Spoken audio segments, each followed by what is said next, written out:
dumb. Of course, now you can hear audio. Yes, because I need to work on that for me. My brain's not braining. It's been a busy last 2 weeks. Anyway, welcome back, everyone. To repeat myself, we don't have Tara this week. She's feeling a little under the weather.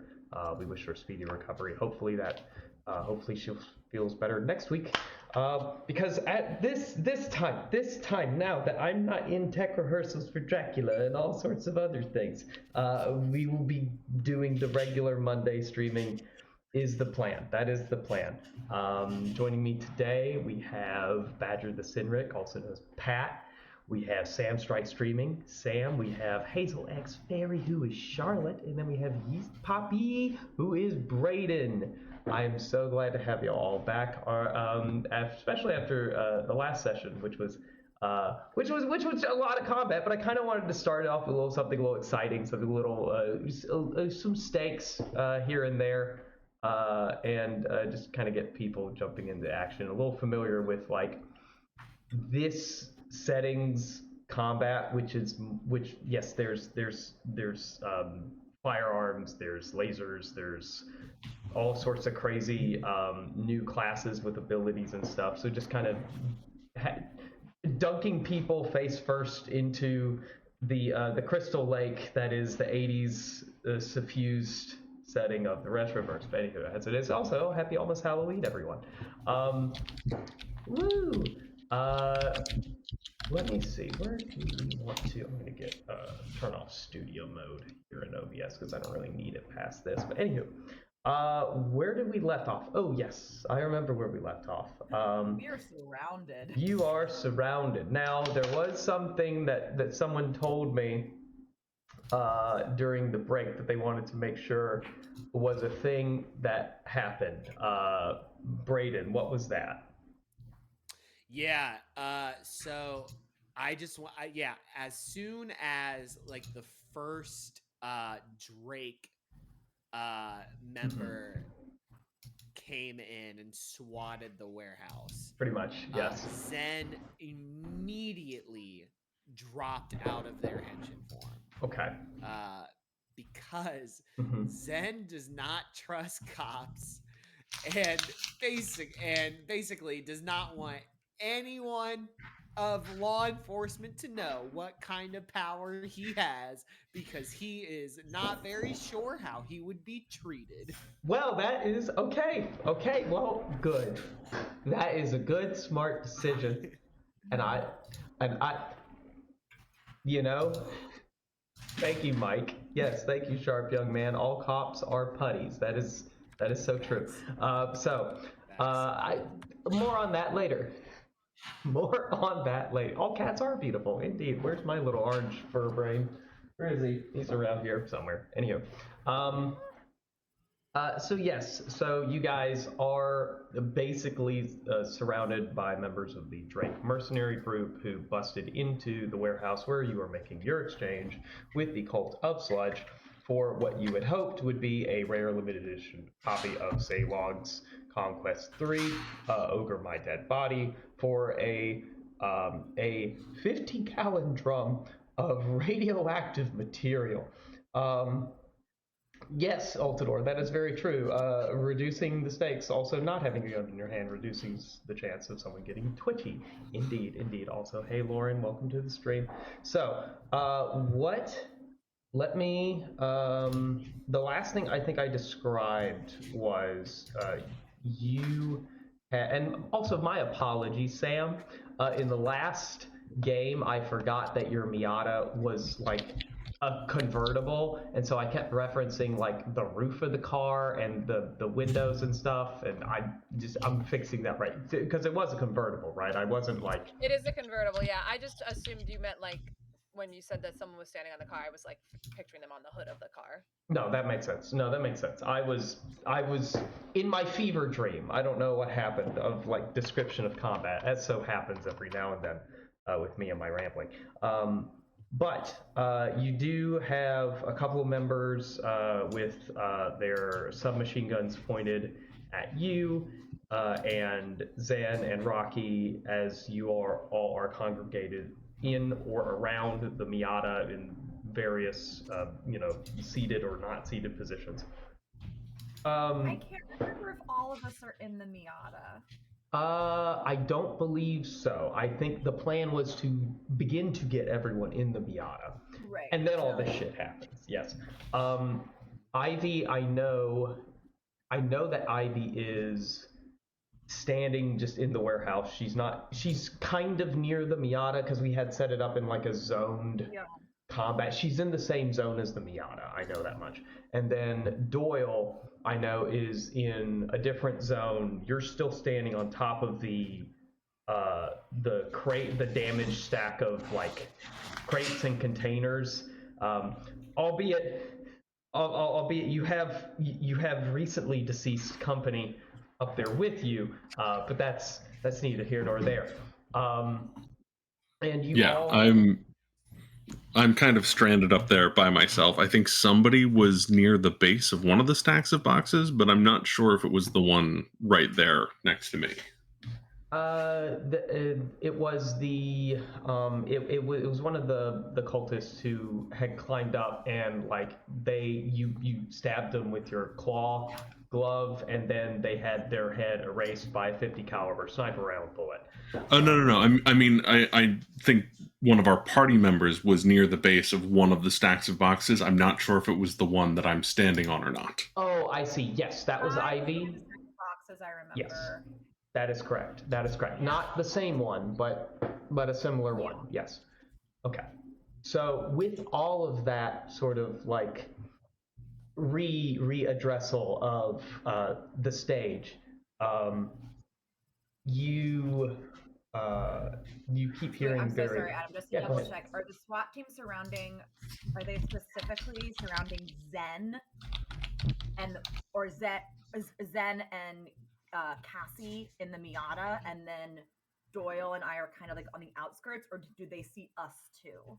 They have the SWAT team, the Drakes, the mercenaries. They have basically entered into the warehouse from any point of egress that exists or that they have made themselves by breaking through windows. There's like 30 or 40 of them. They are all in the warehouse. Like, okay, I guess I'm like in place with my hands up, and I'm like, see the car, and like, I'm just kind of like, yay. Yeah, they're looking at you like, that's right. Keep your hands up. Don't move a muscle.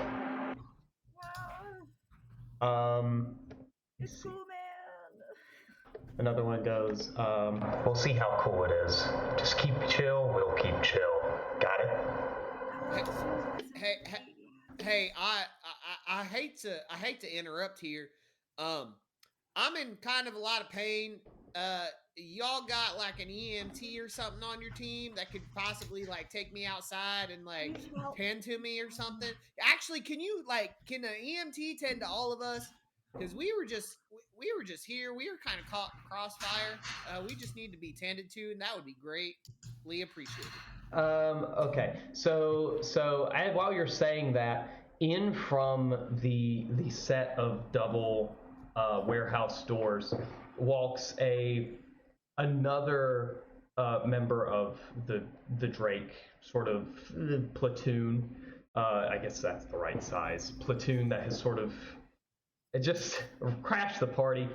You see, he has on his shoulder and a comically large sniper rifle from which a wisp of smoke is billowing out of the compensator. Which I mean, the whole thing could be a compensator depending on him. Anywho, that is the recoil compensator at the end. A whiff of smoke is pouring out of it, and he's just kind of striding, and he gets to you as you're making this like request for help, and he says,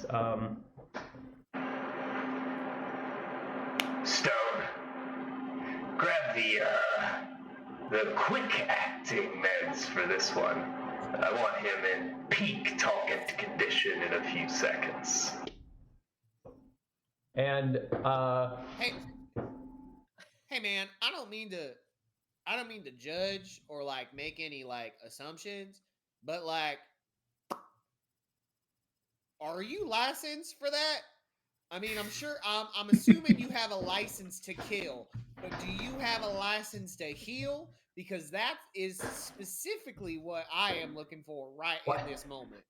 As you're asking this, one of the Drake members, like, it has, like, really quickly, who you assume is Stone, who has kneeled down really quickly and has, like, unzipped a bag and took out this, like, needle with this, like, green gel inside of it, and has just stabbed you in the leg and has pressed the plunger, and, like, all of this, you just feel it surging through your body. You recover. Let me find this. It actually does something good. Yes, it does. No, it does something good. You recover 3d4 worth of hit points. In this case, it's 7 for the roll. Radical. So in a way, so you basically just got stim packed.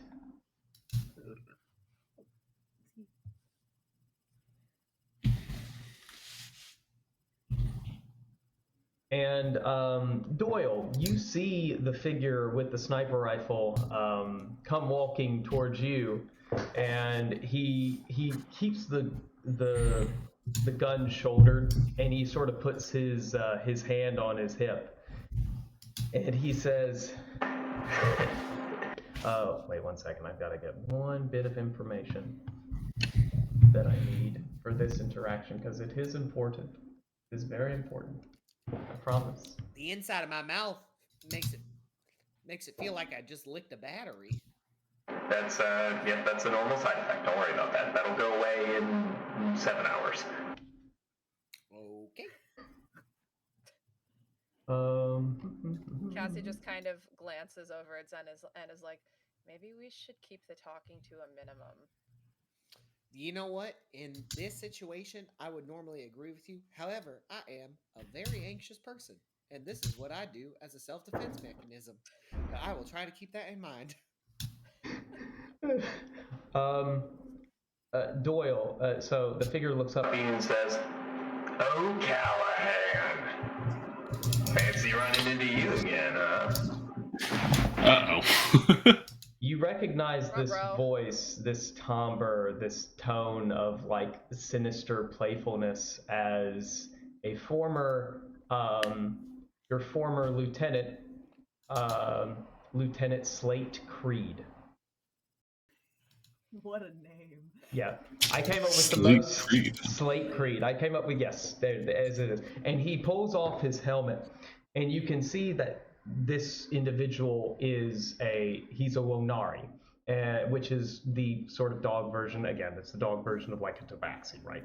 And specifically, his fur coloration reminds you of, like, an Alaskan Malamute. Oh my god, that's such a cute dog! With the I mean, exception yeah, of like- he has, like, a scar over his eye, half of his ear is missing. He's not gonna win the fucking Kennel Club contest, but Scar! Look at that scar! It's so cute! Oh my god! what is Ivy doing right now? I know I have to ask. What am I doing? Yeah, then what's Ivy I'm doing? watching. I'm like hands up. I'm watching Got what's it. going on. I'm just kind of. I can't really contribute to a conversation, but I'm saying these things out loud. Understood. I am saying these things out loud. Fair enough. Why don't you get on down here, O'Callahan? We can catch up on old times. How about that? Doyle just kind of sighs and shakes his head a little bit and sort of slowly starts making his way to the edge of the containers and making his way down. Doesn't want to make any sudden movements, but I do want to make sure that I'm trying to go down on the same side as that box, the pod that has not an elf in it. Got it. If I Yes. can, I want to see if I can, like, sneak a peek, see what I can find out. But, you know, obviously these guys being here complicates that a It little. does complicate it, particularly since a couple of couple of the special forces have sort of moved in that direction and have taken out like a kind of like a Palm computer and have like plugged it into the device, into like a port in the device, and are like trying to do readings on it. But they do have it kind of half covered, so you can kind of sneak a little peek at it. You can see that, yes, it doesn't have an elf in it. It has another Wonari, but this time very much like a not Abyssinian, that's the cat, but like an Anubis, like jackal sort of. The figure is feminine in body type, and you can see that she's wearing just this sort of royal garb. There's gold jewelry on her. Whoever she was, she's or is, you can't really assume whether or not the figure in there has a soul, right? Because of your knowledge of how these pods work, which is how that is. So this might be something with a soul that is going to pop back out. Might be something that is in some sort of reincarnation cycle, waiting for wherever its soul is to come to it. Or it might be something that is just completely new. Somebody's tampering with our tech. Yeah. Yes, that could also be very true. But that would involve a deeper investigation, and you're not knowing you and how much you would know about their operating procedures. They're not gonna be very copacetic to anyone who's not supposed to be touching a thing. Yeah, so the best I can do is kind of shuffling around near it and not really getting to investigate it all that much. Right. You do get as much information as I told you, but that's kind of, you would actually have to interact with the object and get your own readings with your own device to know any more. Okay. All right. Well, I'm gonna bide my time, see if an opportunity presents itself. But for right now, I know better than to argue with the guy with sniper rifles pointed at me. Doyle. You just keep getting yourself into trouble, don't you? And I see you got some new friends. As I see it, you got me out of trouble, so there's that. Well, I mean, we do like to help those who certainly cannot help themselves.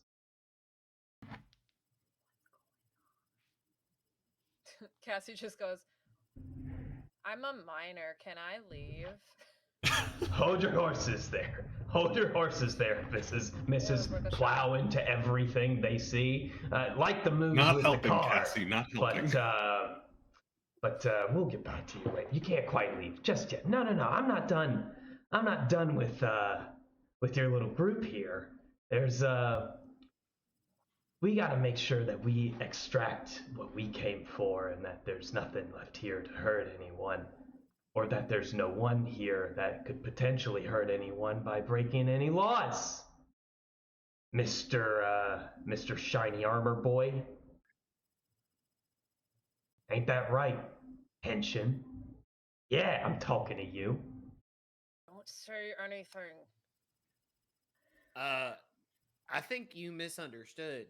I didn't say, hey man, I'm a henshin. I said, hey man, my name is Zen and I need some healing. So he wanders over to you. He leans over the car and he gets real close and he says, "Yeah, see, that's really funny because what I hear you telling me is that my forward observation team didn't see you transform as you were trying to make a potentially illicit trade with an illegal organization for whatever means, therefore breaking the laws, that a henshin isn't supposed to be operating in this city. No henshin is. Not for the last 20 years, anyway. I Hey man, what do you want? What do I want? Yeah. Oh, I don't know. I just want my little frozen meal over there. That little pod, whatever they came for, whatever they sent us for. But I guess I could take a little price for my silence. 'Cause you don't want the city government finding out about this little indiscretion, do you, Zen, the henshin? well, here, uh, you, mm, uh, you know, I'm also a minor. I think you should be talking to my parents. Well, then I guess I should Smooth. make sure you don't have any illicit goods on you, do I? And he sort of looks down and he spots the golden game cartridge in one of your pockets, and he sort of pulls this out and he says, "You know, I think you're too young for the ESRP rating on this, don't you think?" Um, well, that's actually fake. That's not actually Stop! real. Stop talking! Stop Why do you want the talking! game? No, please don't take our video game. It's so important to us. Please don't take it. You youngins and your video games, when are you gonna learn that there's more to life than just sitting in a room in front of a flashy screen, being entertained by pixels? Isn't that what you're gonna do with that game? Why else would you want it? Oh, I think Doyle and I know how much importance certain dragons put on certain items, and well, I Are you couldn't pass working up for an somebody? opportunity. What? Are you working for somebody? I work with the Drake organization. What do you think? What does the patch say? Are you working for a dragon Listen. for that game? Is there another dragon who wants that game? Well, Listen, I don't you just take the game and then like we can just forget that this happened. I think that would be great for everyone, right? you know, you're smart. You're gonna go far. I can see it. I can see it in you. Yeah. Anywho, I've got really good Doyle, grades. enjoy disappointing another dragon in your life. Oh, see. So wait, we know that Yeah. that's not the right game, right? You know that. Well, Zen knows that that's not the right game, Zen and knows. Cassie Okay. knows Okay, that that's only not the Zen right knows. game. Okay. Stop. I let mean, him I take guess the if you were game. listening, but they did have a conversation. Like Zen was like, "Hey, this ain't legit, yo," and they were like, "Who gives a fuck? We're not gonna give you. You said you wanted a game, and we got you a game, so there it is." Okay, I can't remember if I would have been close enough to overhear. I think that. you would have. I think you would have because it Okay. wasn't very silent. So yes, you do know, and then also Doyle would know as well because you guys are on like walkie-talkies and shit. Yeah, we've got comms. Yes. I'm Darn! happy. Oh no! Yeah, Our I'm happy. game. I'm happy to let them go. I still kind of want to. I want to roll persuasion to see if I can find out why he wants that game. Okay. Yeah. Go ahead.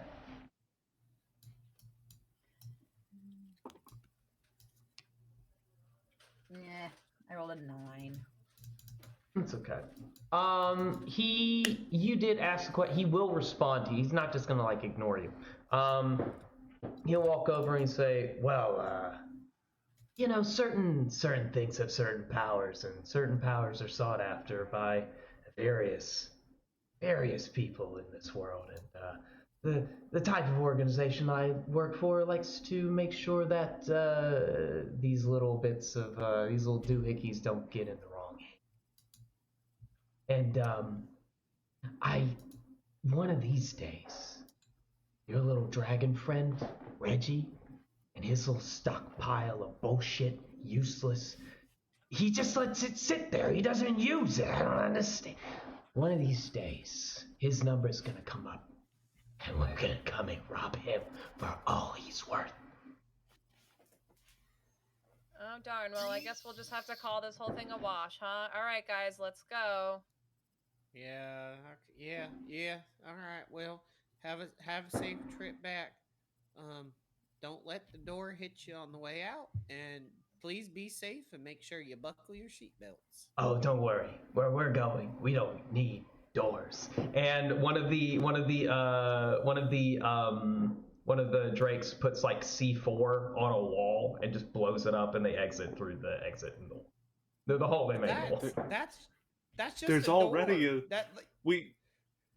That's also like you just made like that is an exit. You just There's you like did 3 make a doors door. already. Oh, but Doyle. And one of them has been driven stop through. talking. That's the same effect. What are But- you? I beg you But all to Doyle- stop talking. Then I couldn't do this, could I? And he puts on sunglasses and turns around real slow as they all walk out of the exploded. I'm gonna hole. bark at him. I already know you. You're not that cool. He flips you off Alright, as he just walks let up. them leave. Just And let they all them leave. leave. You're fine. They've all left. Okay. All right. You all you all need to learn to stop talking. Just let them go. Stop. That was crazy. You learned that at corporate, didn't you? Yeah. That was part of my Your orientation. onboarding? Just don't ask questions. Just nod. Just let them do what they're gonna do. Don't ask questions, just do work, uwu. Ooh woo, exactly. Look, Sometimes you just gotta. We have history. You know, I knew we were gonna be fine there. you gotta get I some have- information out. I have a question as a player. Yes, So they're gone. They've left. they are ski-daddled. And our enemies are all dealt with. Yes, they are all dead. Cool. Can I take a look around for some loot? Yes, you can. Yes, you can.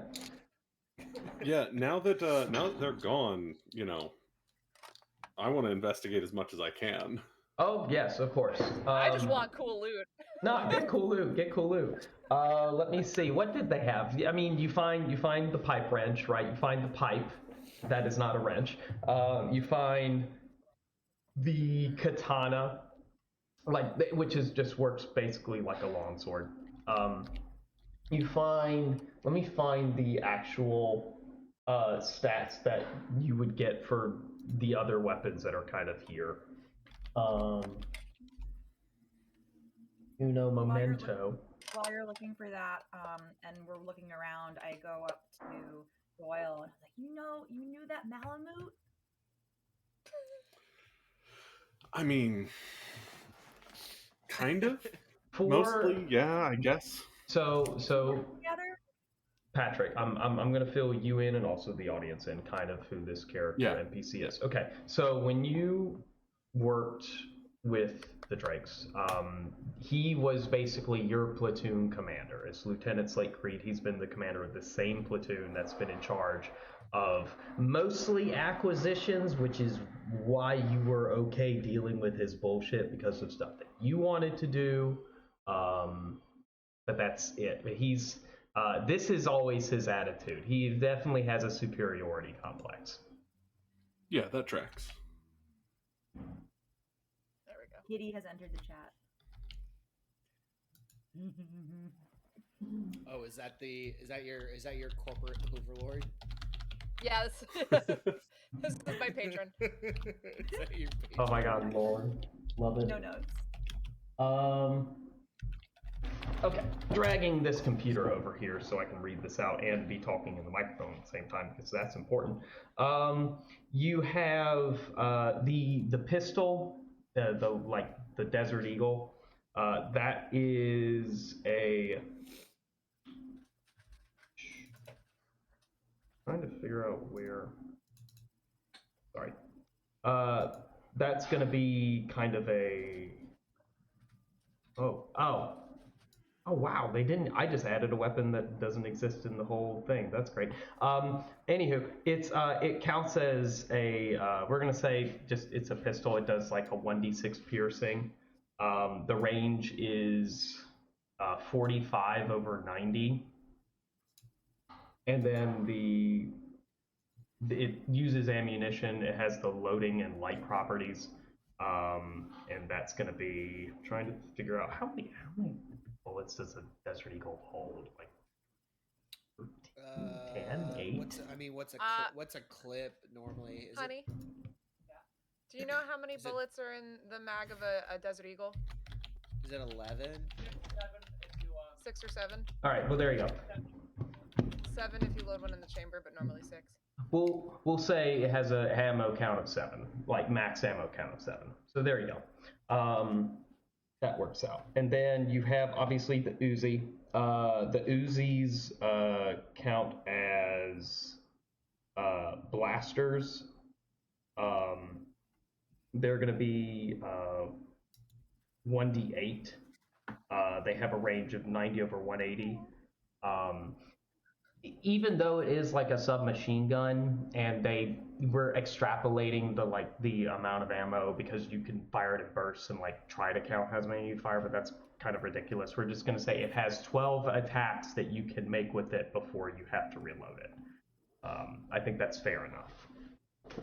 And then the huge like street sign big ass mall thing that the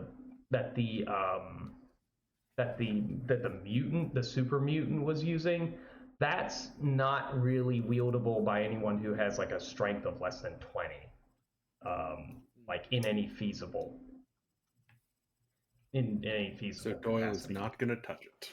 Unfortunately, you could recycle the metal, I guess, or whatever, or I don't know, try and take it apart and fix the street sides. That would be a good thing, but it's whatever. And then in terms of credits, this cult is not known for its luxurious lifestyle, but you do pick up in various forms coin currency, paper currency, and then like one debit card, which you can, like a preloaded credit card sort of deal, which you can scan and figure out that combined you can maybe scrap together like 70 credits worth of currency, and one credit equals 1 gold, just for everyone's like math out there.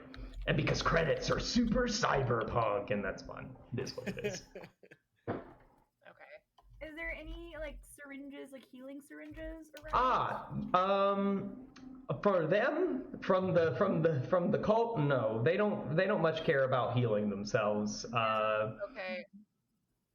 Do I Syringes, there's a special if I bunch rolled a of 19? them. Oh my god. Do I find anything special if I rolled a 19? Oh, if you rolled a 19, you would find you would find a little chick track of like a sort of cult approved parable of like eating radioactive sludge in the form of like a chick track. So if you're familiar with like in the 80s and 90s, they had those little tiny like comic book like things. It was kind of like a cassette, but it was more like a flip book comic. So there was actually a chick track. Oh, okay. Yeah, there was actually a chick track called that was about D&D called Darkest Dungeons, which got turned into a movie with Tom Cruise. Not Tom Cruise. Tom Hanks. That's it. But anywho, yes, that's what it is. I guess Tom Cruise could make a chick track back in the Scientology days, but it is whatever. Anywho, that's what you find. And from that, you can kind of glean, if you spend some time studying it, you can glean some history and like more information about what their belief system and how they operate. Cool.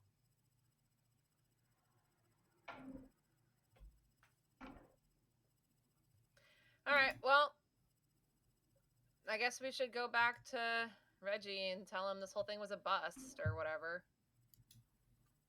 Let's do it. All right. Hey Zen, you feeling better? Yeah. No, I'm all right.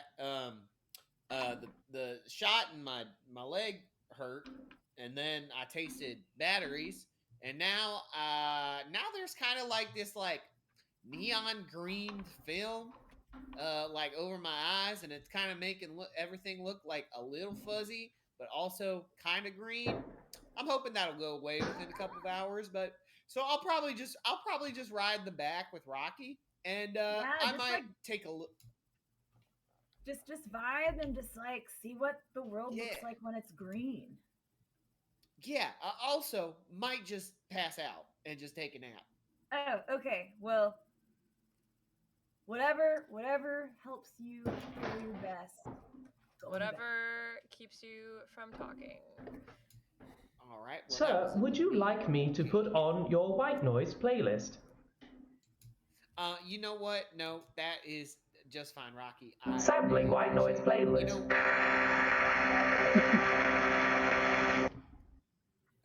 that's very good. Actually, you know what, Rocky? Because I am gonna take myself a little nippy nap.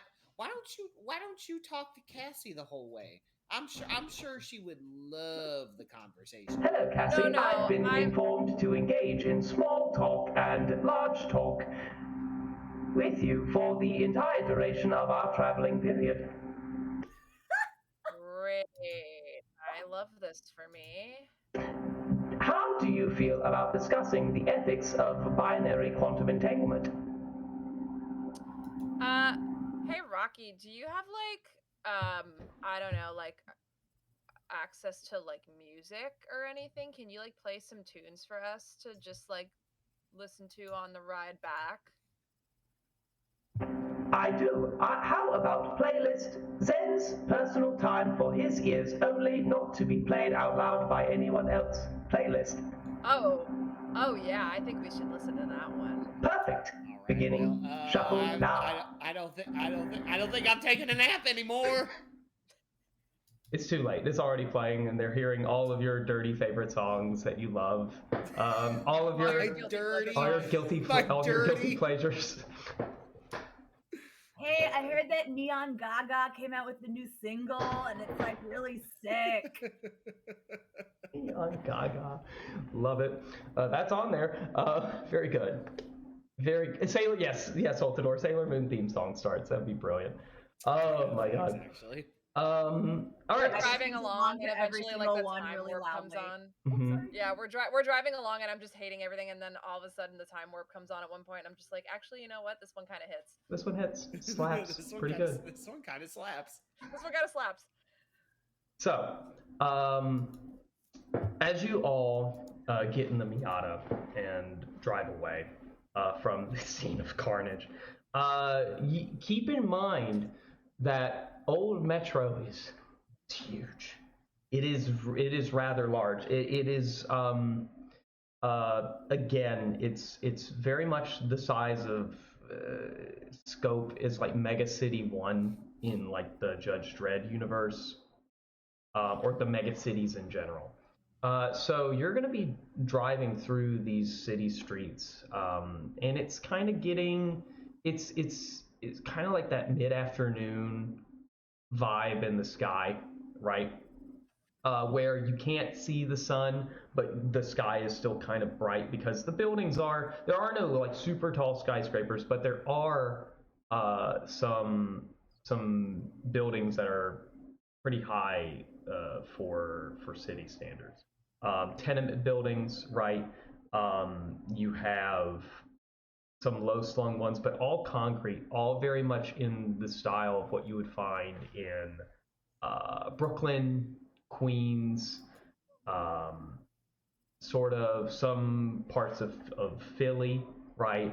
That urban environment. It is a concrete jungle, and the street lights are just now kind of beginning to flicker on when you make it to your neighborhood, and you kind of have to carefully drive through a street that's usually occupied by a bazaar of types. It's just street food and people selling wares just on the sidewalk here and there.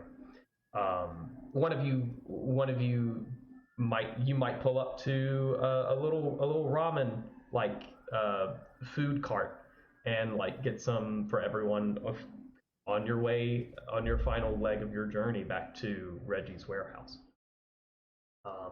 It's all, the air is filled with the sense of different cuisines from people who have come to Old Metro from all over this face.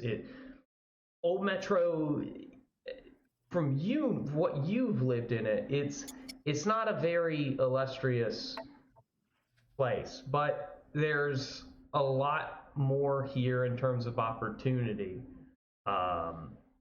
for someone to kind of like get started out in this sort of what am I trying to say? Metropolis that this area of Cube is. And with the hopes of maybe sometime making it into New Metro, which is the very luxurious portion of New Metro as opposed to Old Metro. I mean, it's in the name. Or Neo Metro. Did I say Neo? New Metro. Anywho, you pull out of the bazaar, and a couple blocks down, you come up to a warehouse. Cassie, you have a little fob on your keys that you click to raise a garage door up, and you can drive. Go ahead. Can it be like my finger turns into the fob? Yes, 100%. 100% love that. Yes. You click the fob. Your finger returns back to normal as you drive the Miata. Still blaring the playlist into the garage.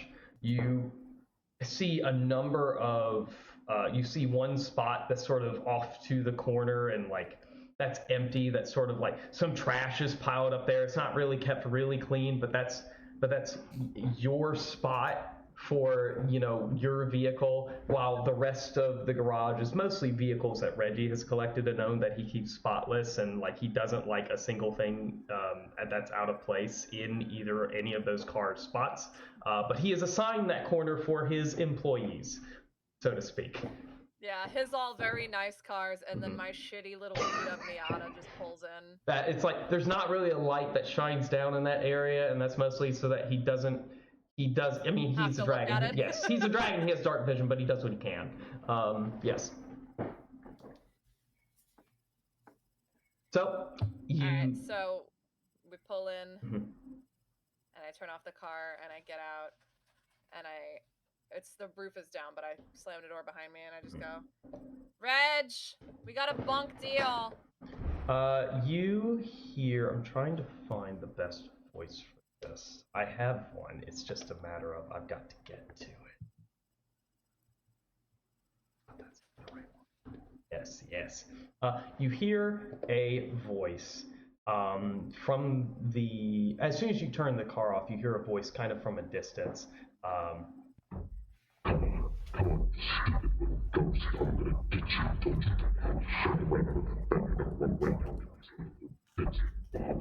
You hear it way off in the distance, kind of on the other side of the warehouse.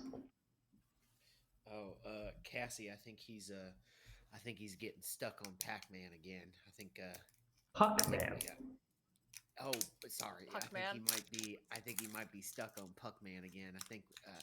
I think we may just have to go in and get his attention. But I would maybe wait for him to finish the level. You know how he gets. Can I have an ability Mm-hmm. where I can see, where is it? I have an ability that I have like super insane crazy vision. I'm trying to find it so that I can tell you exactly what it is.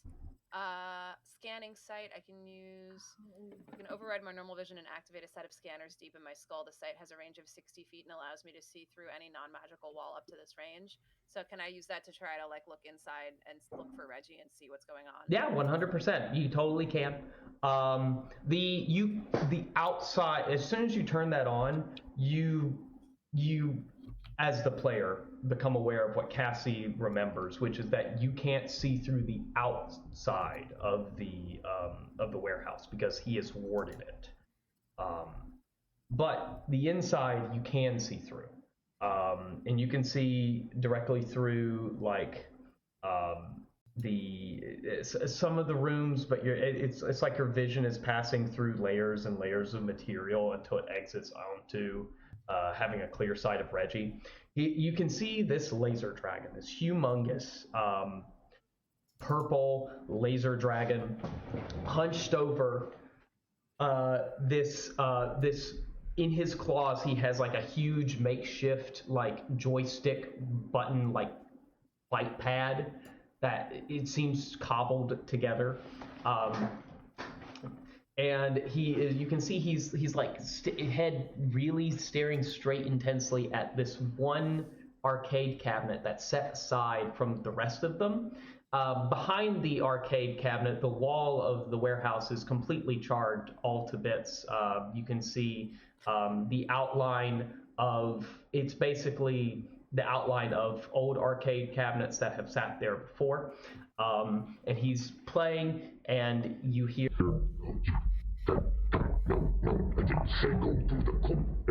ghosts. Gets his avatar in the game, the little puck, as it spins around and goes wah wah wah wah wah, and a game over screen flashes, and he said, and he basically, a huge laser blast emits out of his maw and just disintegrates to nothing the arcade cabinet that he had been playing on. And he looks over and he says, "Wilbur, bring me another one." And so Wilbur, cobbled, just on a dolly, wheels out another arcade cabinet of the same game and sets it down in front of him, hooks up his little fight pad and plugs it in, and puts in some quarters and salutes him and walks away. Cool. So I see all this. I switch my vision back to normal, and I just kind of look at everybody, and I just go, well, someone has to go tell him. Yeah. I'll do it. I'll do it. Someone want to come? Doyle, you want to come with me? Yeah. Yeah. I'll be. Yeah. I'll also come. I'll be right behind you. I think. Yeah. I think. Only fair to have some backup.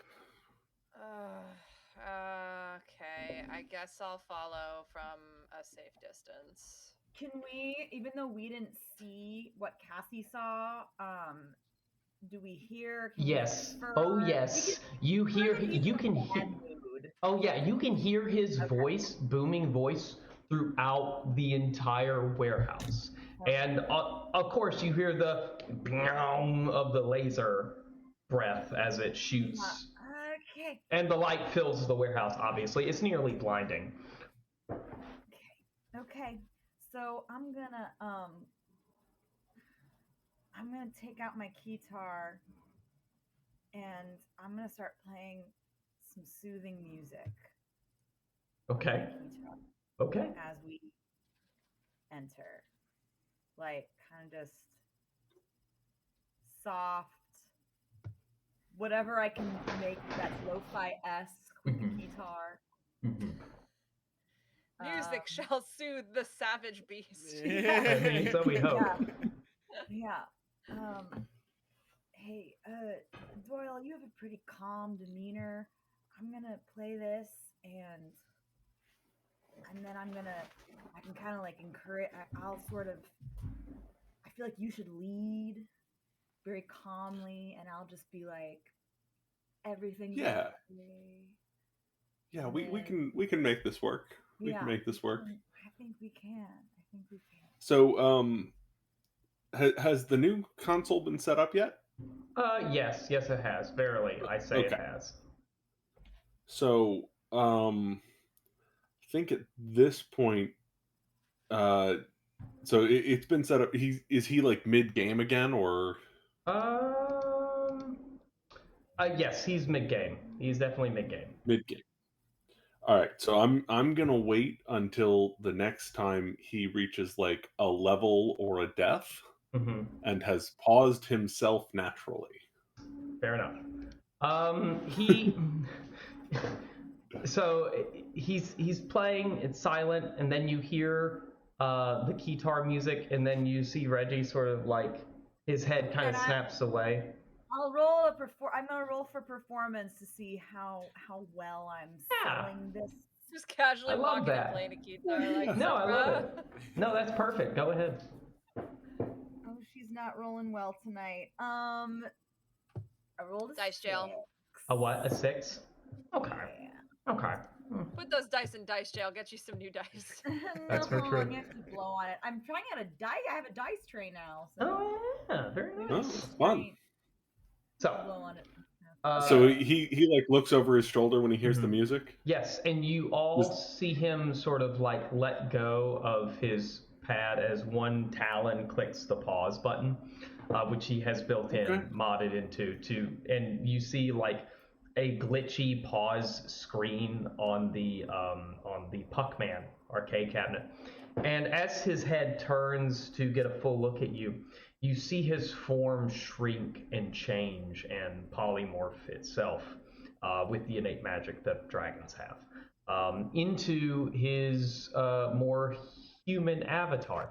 And so before you now stands Reggie in his human form, which is a gentleman in, I would say, his mid to late 40s. He's got straight brown hair and a ponytail. He's wears a wife beater. And 1 second, I'm getting a weird notification. Wears a He wears a wife beater, sandals with socks on, and jorts. And he's adjusting these horn rimmed glasses as he walks to you with his soul patch. Oh, I love that imagery. So as he walks over, just hey boss man, we didn't mean to interrupt your game. It's nothing urgent. Oh, it is fine. I'm just practicing my speedrunning skills. Hey, there you go. And how's that coming along? It is very good. I'm currently placed in the top 19 in all of the Retroverse according to online research that I've done and videos that I've poured over. Soon no task run will have anything on me. You're the best. See, that is even better to hear. Yes, indeed. I was alerted to your presence by the dulcet tones coming from the guitar. Oh, thanks, man. Yeah, Mm. we've got some good news and bad news. Indeed, indeed. So we had some unexpected visitors. My old platoon sergeant and some goons kind of swooped in and interrupted us while we were dealing with the cult. And Yes, that must be the bad news. But Well- the good news is that you retrieved Zalog's Conquest 3, Ogre My Dead Body, correct? the good news is they interrupted this deal, and we were going to get double crossed anyway. I don't. Could you give me a meaning of good? Because I don't believe that that's what the word good means. Well, I mean, obviously it's bad that we didn't get the game, but that was beyond our control anyway. And instead of us having to risk life and limb battling our way out of this cult because they double crossed us, somebody else came in and cleaned up for us. Tell him the game was fake. The game they were trying to sell you was fake. It had the wrong name. So instead of you not only losing out on a game, you weren't handed a fake game, and we didn't risk life and limb fighting a cult because somebody else came in and just wiped them all out. Retribution has already been served. Let me get this clear. Are you telling me those sludge chuggers tried to fucking pull a fast one and hand me a bootleg copy of Zalog's Conquest 3? No, this will Absolutely. not stand. I need to Absolutely go berserk right now. And so he transforms back into a dragon and lasers the other Puckman cabinet that he was playing on. Hey, Reggie, You know- real quick, hey, Reggie, hey, you know what? I think I'm seeing some drift from your little game console. You mind if I take a look at it? I'm seeing a little drift there. I think if I go in and tinker just Drift? a little bit, I think I can shave some seconds off your time. I had sworn that I'd put Hall effect switches in this fight pad. I thought I was using the up to date. Wilbert, you told me these were Hall effect switches. No. They probably are. But here's the thing, though. Mm-hmm. The more, listen, you get into it, and if you're, I do. I am a pro gamer. Yeah, exactly. If you beat on that thing enough times, it is going to cause a little bit of drift. So let me just get in there real quick. Let me take a look at it, and I'll fix it right up for you. We'll shave some time off your. We'll shave some time. Mm-hmm. Okay, Bedroom. I have a war of stars and wait. I have a Squadrons of the War in the Stars tournament coming up later tonight, and I can't miss it. That controller has to be a peak gaming condition. Reggie, give me 10 minutes. 10 minutes. That's all I need. Okay, my team needs me. Absolutely, Rocky. Come on, let's take a look at this thing. All right, I got him calm, and now you guys just talk to him. He already knows. Well, I know, but we gotta figure out what he wants us to do next. yes, of course. I mean, yeah. So The so good news is we totally wrecked those guys who tried to bork you over with a bunk copy of that game or whatever. I hit a bunch of them with my car. Yes, So smite the That is evildoers. true. It was very impressive. Yes, smite the wrongdoers. and the rest of them Indeed. got their heads shot off. Yes, perfect. This is why I give you a parking spot. Yes, it's a reward. Indeed, yes. Anywho, that is fine. The game, we will find the real game soon, and when we do, I will conquest all in Zalon Conquest 3. But that is for a later time.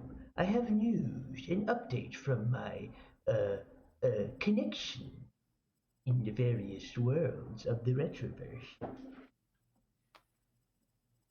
Cool. Great. Yes, We're yes, listening. yes. Indeed.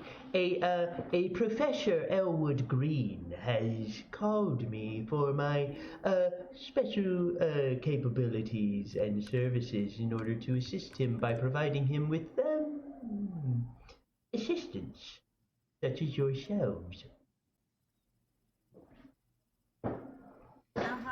Yes, indeed. Let me pull up on the data pad what he has sent me, so that I can read it to you as most accurately as possible.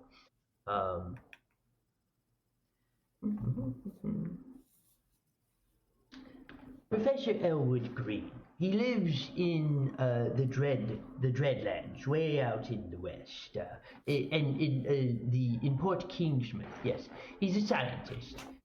He has discovered what he believes is an anomaly which could prove to be a cache of very rare and powerful items from another universe. Now that is very interesting. Indeed it is. He is strictly interested in the anomaly for its scientific quality and value. However, I have convinced him that by hiring my crackpot team of retrievers, of which we will not tell him of this incident that has most recently occurred, that in exchange for their protection, I only ask for whatever treasures he may not see as being high in scientific value from his finds. Now, just to be clear here, let's set some expectations. Did you say crack pot or crack shot Well, when talking to him? I believe I said crack shot, indeed. Okay. But yes, thank you, Patrick. Because I was actually looking at his description. He's a little crackpot, but yes, there it is. So we're just protecting some people? You will be accompanying him on his expedition. You will serve his bodyguards, and also he may ask you to help in some experiments, containment, retrieval, things of that nature. Just go along with whatever he says. He's a very eccentric individual, but he's harmless. And very straightforward. He's a very upstanding citizen.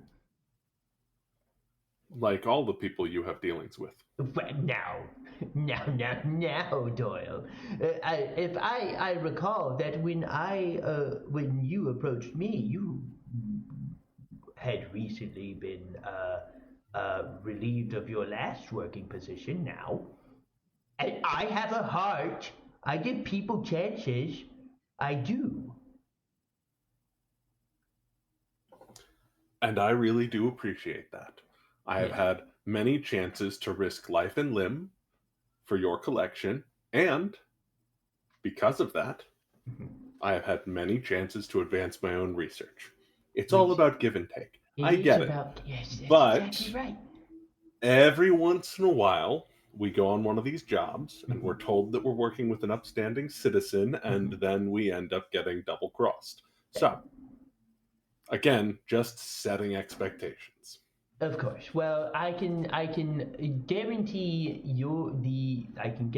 the efficacy of this individual's morals. He has you would actually find him very interesting. Currently, one of his biggest projects is trying to cure corruption across the Retroverse as a whole. I sort of glance down at my ink and don't say anything. I mean, if we completely root out corruption, there's less for me to study. So Even so, his is more his is more geared towards preventing people from just getting so corrupted that they just disappear out of existence. So I shouldn't have to tell you what happened to his wife. Oh, shit. fair point. Cool backstory. Does this start? When does this start? Like, Judging of the distance, he's ready to go whenever you make it over there. He has chartered a ship that will take you to the expedition destination, or so he has told me. And for all the research equipment and materials, he has already acquired them. It's something about some of his patents have allowed him to self-fund this whole expedition, with the exception of needing us and you as his bodyguards. I have done work with him in the past. He trusts me. However, he's ready to go whenever you arrive at his home in Port Kingsmith. I just want to make sure we're all like healed up and like. Oh, yes. Oh, well, depending on how you get there, you do have. It will take a day or two or some hours, but I'm not going to foot a plane ticket. That's going to be on you. Well, how far is it? Because my Miata only goes up to like 118 miles an hour. That's a fair point.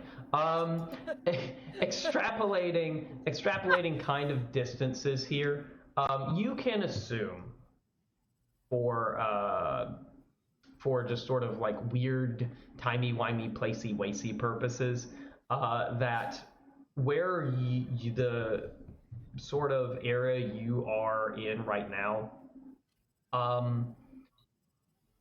would say it's probably imagine each quadrant as about the size of Texas. That's the best way to put it. So imagine 9 Texases in a grid. That's a lot of Texas, but that's far. Yes, no, it's pretty far, and you need to go from the center Texas to just directly to the western Texas of you. West one? Yes, the furthest west one. So if you were just in a we're grid, crossing like 2.5 Texases. I would say you're crossing 1.5 Texases. Okay, so it'll probably take us like a day and a half, right? Because it takes Yeah. about a day to drive across Texas. Yes, that's pretty much exactly right. I'm so glad that I picked the right state for this. Yes, no, that's right. That's right. If you drive, it will take like a day and a half. That You would get get us some long rests in, right? yes, and it will also save you a fair amount of money because we're looking at like kind of 80s, 90s gas prices here. Oh my god. Yeah. So Immaculate. sub $2 a gallon. Well, so if we stop for like long rests and whatnot, it might take almost 2 days to get there. Yeah. Yeah.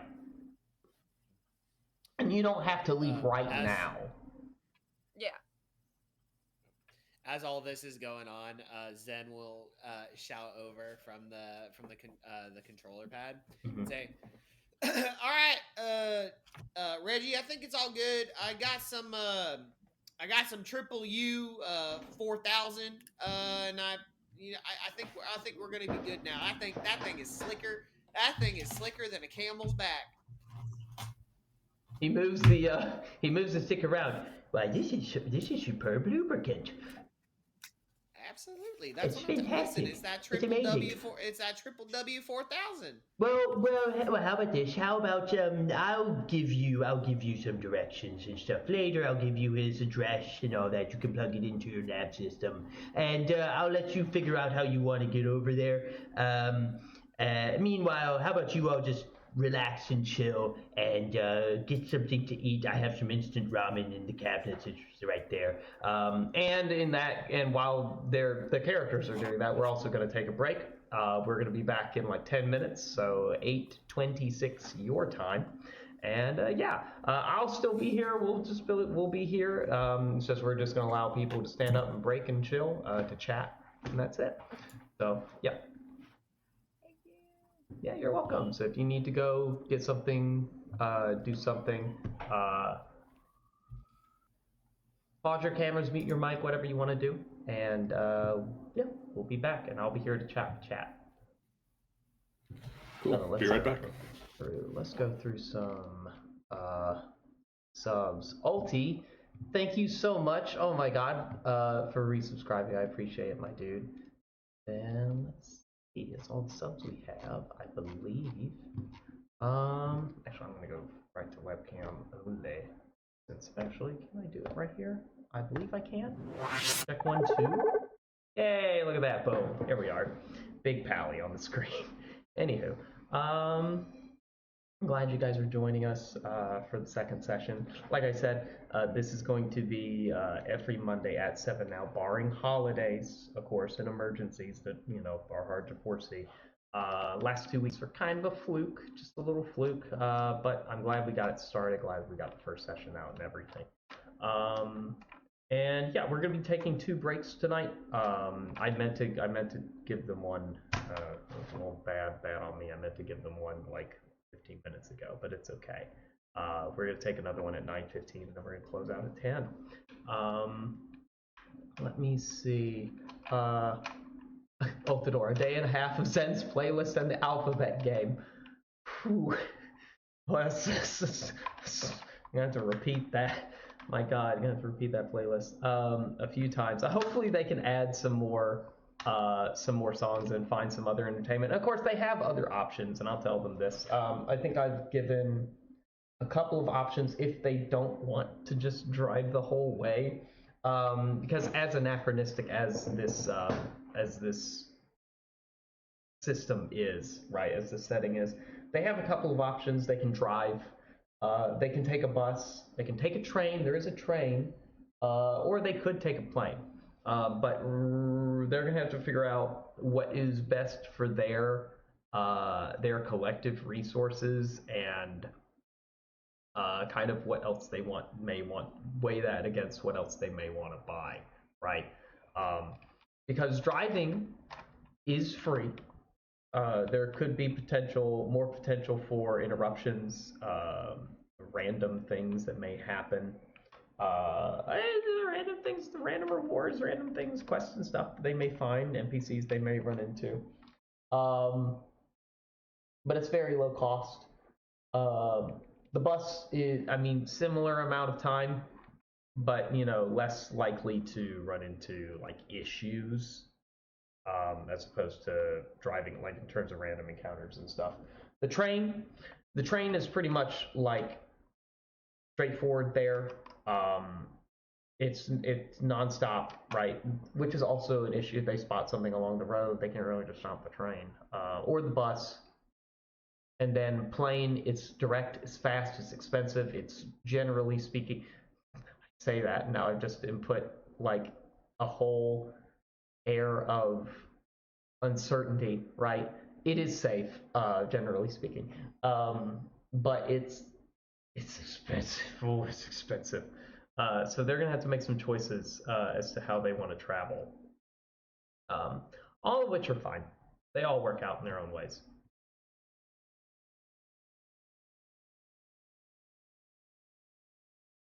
And I'm gonna take that little quick time, since they're taking a little quick time, I'm gonna take a little break myself. I will be right back.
All right.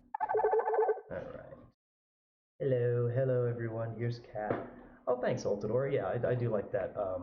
That be right back screen. It's very good. How you doing, Archie?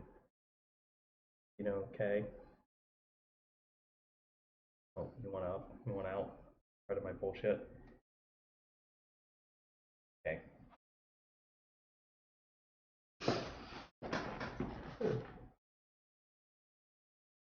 Oh yeah, no, Alti, please tell us. Please tell us about your henshin character. We still have some time before they're gonna be back.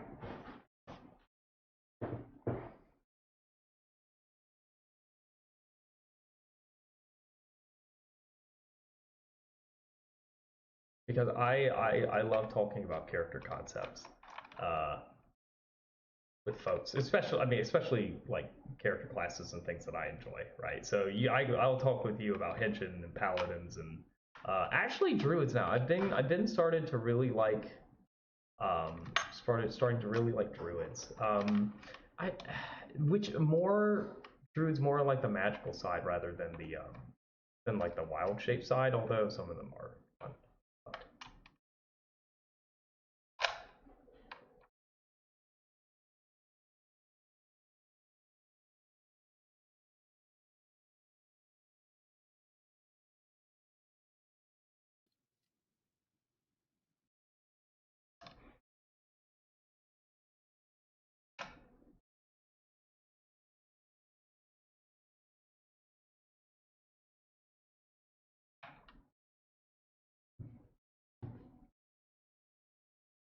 sorry, that's.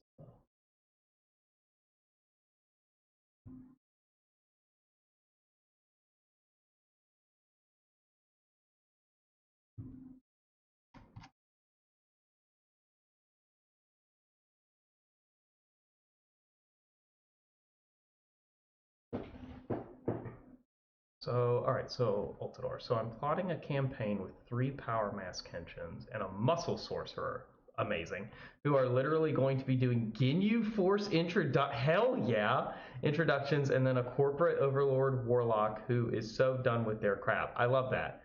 Is this like, are you using, that's amazing. Are you using like, or is it like a big campaign? Is it a one shot?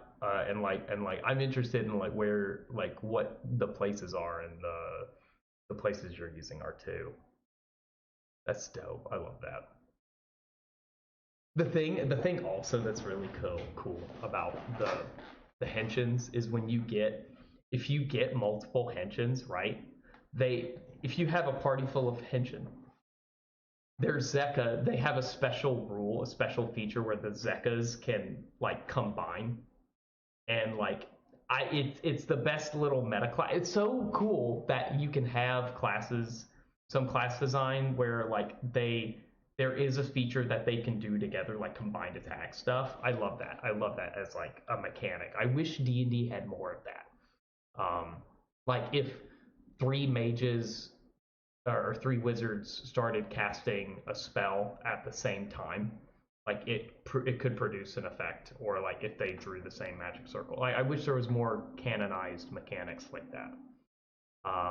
Ultidor, but I'm stuck on the network weapons for mine. I can't decide between a glaive that turns into a blaster rifle or a meteor hammer that the weights fold out into the body of a laser bow. That would be cool. Both would be really cool. That would be really dope. The meteor hammer is dope. I know. I think I forget who it was that was we were talking about how absolutely ridiculous the meteor hammer is as like a weapon damage, because it's literally the thing you like whip around and you just send like the weight forward, and it just like you've seen those videos where people just like disintegrate a block of ice with like the weight at the rope and at the end of the chain. It's ridiculous. I love watching that. I love watching people do that, like, because it's an art form to not crack yourself in the skull with that thing.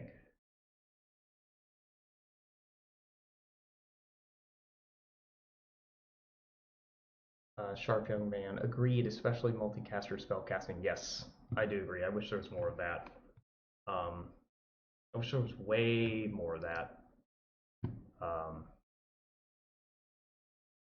Like and I don't know.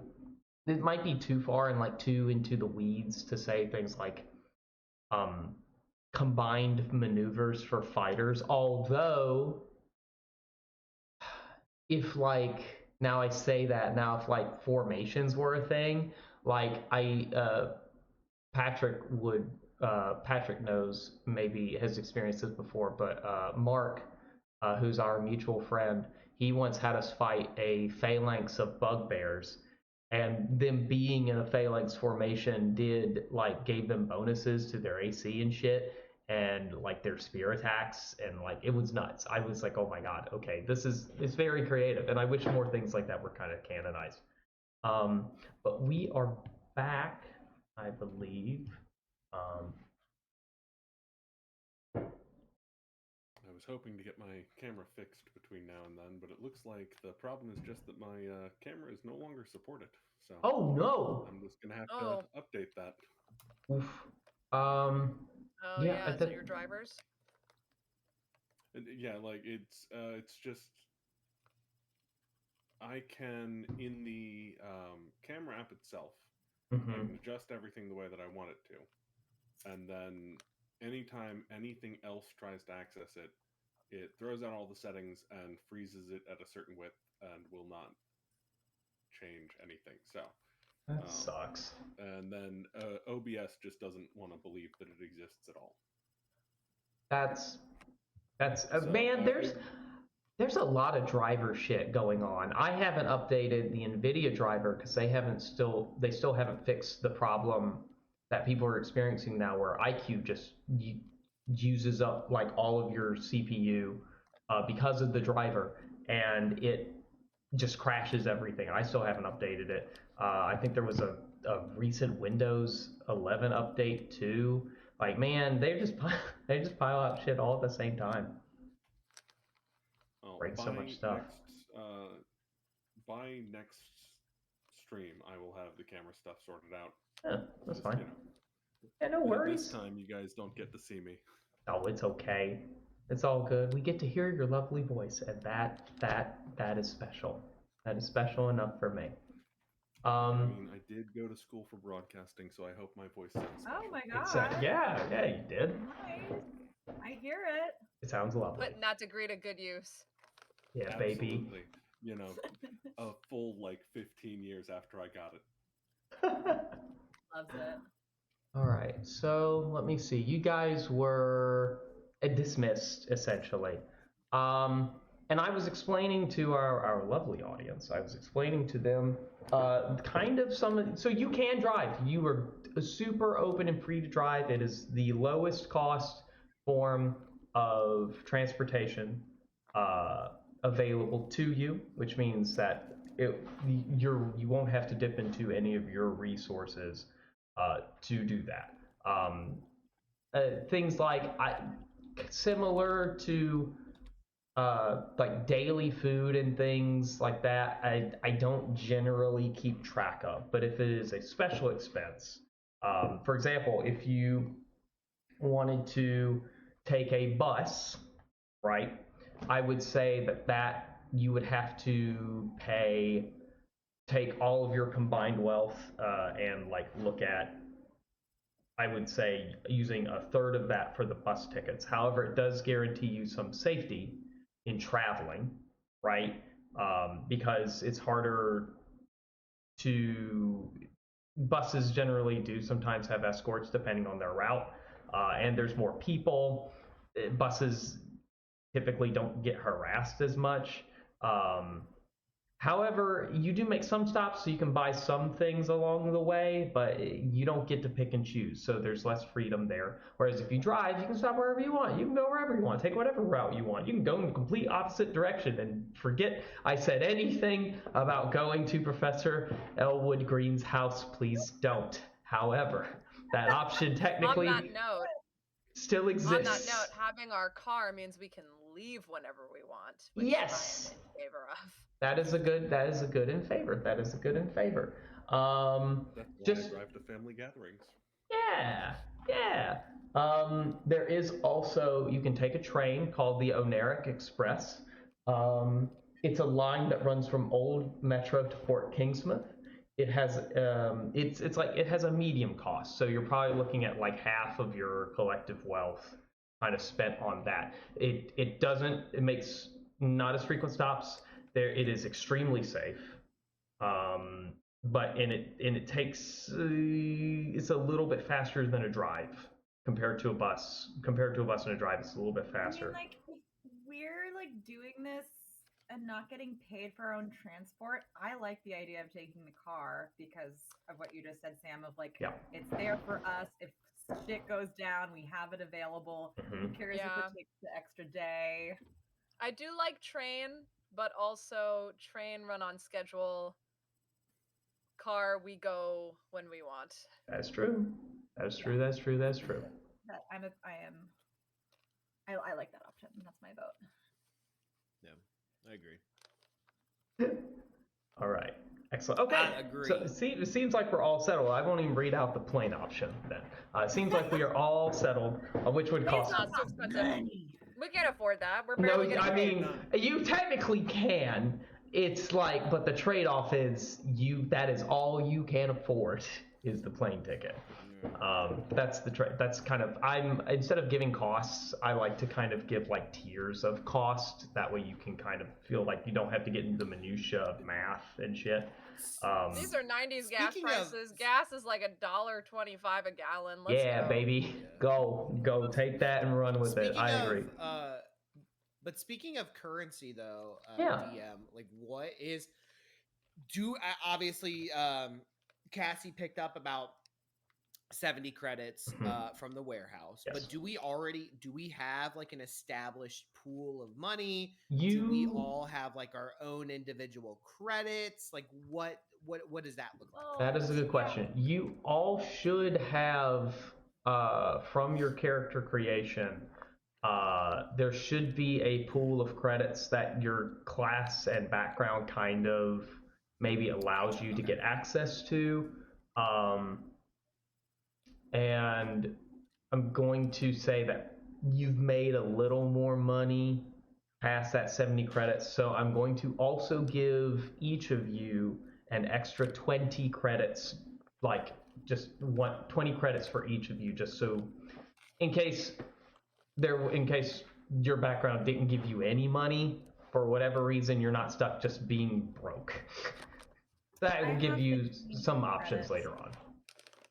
Well, I know for me in particular, which we can get into this now, or we can get into it later. Oh, sure.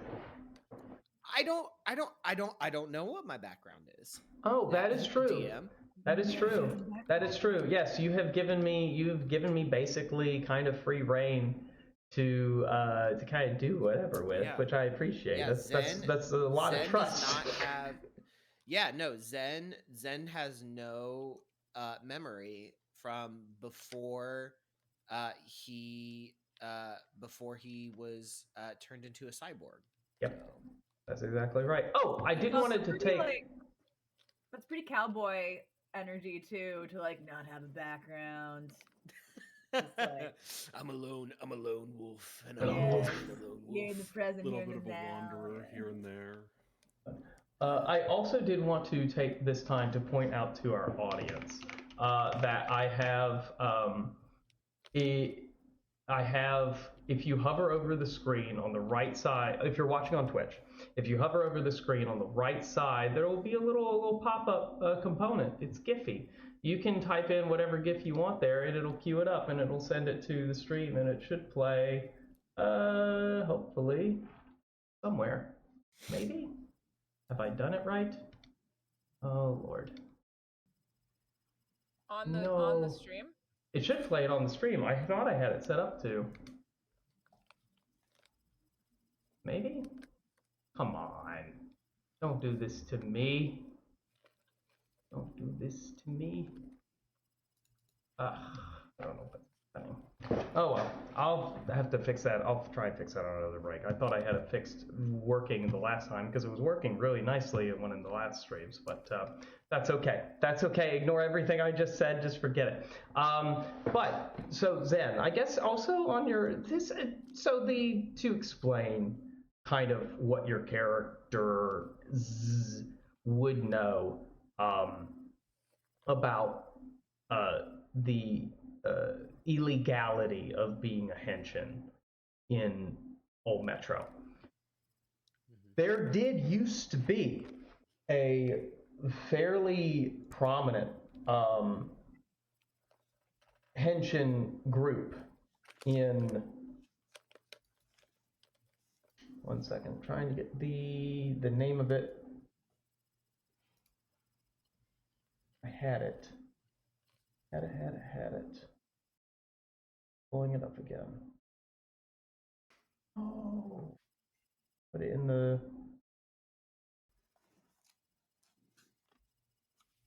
One second. I had this organization, God bless it. And I had it in my notes, pulled up and ready to go, and now it's not there.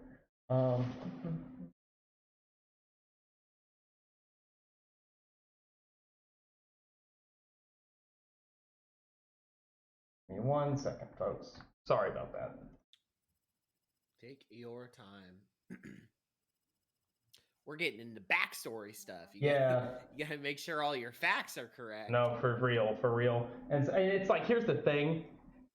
When you name like a Sentai group, sometimes the names are just crazy. They're like long and they're like wacky, and there's so many like little maybe it was in Maybe it was under.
Okay, I'm gonna have to find this Henshin organization name because I have it typed up somewhere. I just don't know what happened to it, and I'm not gonna just make up one and just have it that be canon because I picked this one out. But there was an old Henshin organization that that did operate in the city for years, and I mean decades, and they were a very prominent force in ensuring that. Ensuring that there was a what am I trying to say? That there was some semblance of justice if like the city government couldn't handle something, right? Yes, sharp young man. Placeholder organization. However, after one event where basically they were defeated, and the city and the Drakes and a number of other organizations with military power had to intervene in order to make sure that the city was safe and its occupants were safe. They basically disbanded, and the city government ran a huge smear campaign against them. In order to discredit them, discredit the existence of Henshin as being a needed thing to, keep people safe,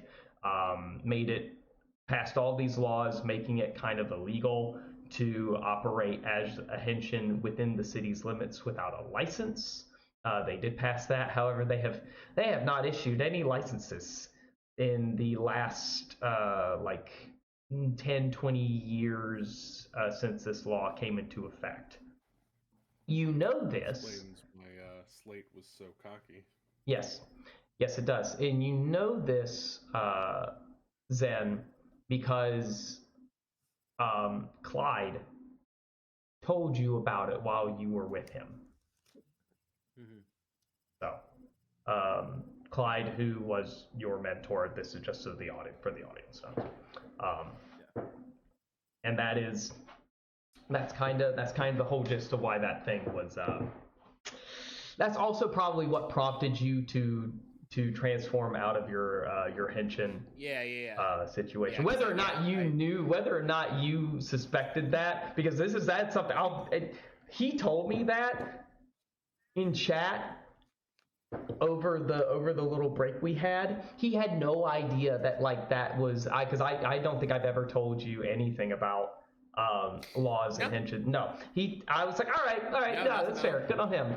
That was not metagaming at all. Yeah, that was actually a very smart choice. Yeah, no, Braden just doesn't trust cops. So That's it just also makes fair. sense. Also very fair. I wouldn't either.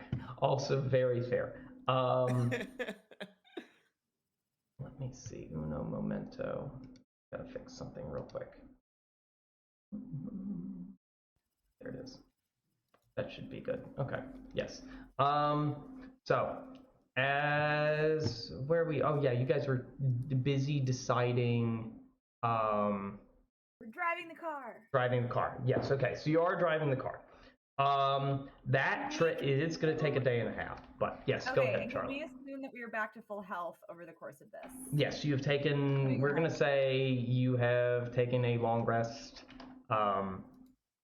You can gather whatever kind of food and snacks, road snacks, things like that. The question is, I mean, there are 4 of you. You can all travel in the Miata. That works fine. I think that's fine. There are 4 seats in the Miata. Might be I know I have little a cramped 'cause vehicle, and I Rocky's gotta haven't come along, decided but- what vehicle I'm using yet, but I know I have one. oh. But I think I want to ride with the crew. Yeah, you can ride with the crew. I mean, it depending on the vehicle. If it's like a hover scooter or something, you can throw it in the trunk, right? Like in small vehicles, you can you can bring along with you. I could have a hoverboard. You can have a hoverboard straight up. I feel like it would definitely be.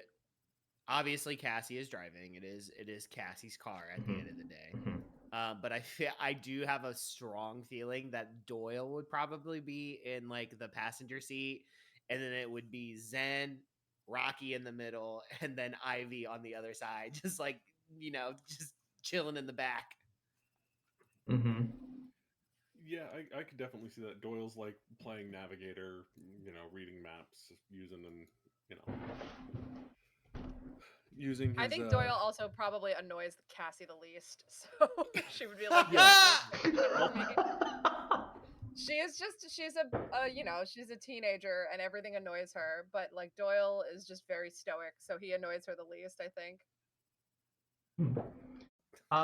Yeah, I mean, yeah, however y'all want to sit and chill, that's good. Are you all ready to head out now? We can start the little journey if we want to. Yeah. All right, cool. So Reggie basically gives you the professor's address. He writes it down on a little sticky note, slaps it on your forehead, Zen, and y'all are, yes, and y'all, and he just gives you basically a rebrief of everything he's already told you, just to make sure you don't forget it, and like waits for you to be like, yes, boss, we understand.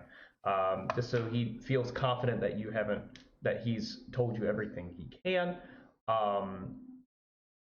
And you all hop in the Miata.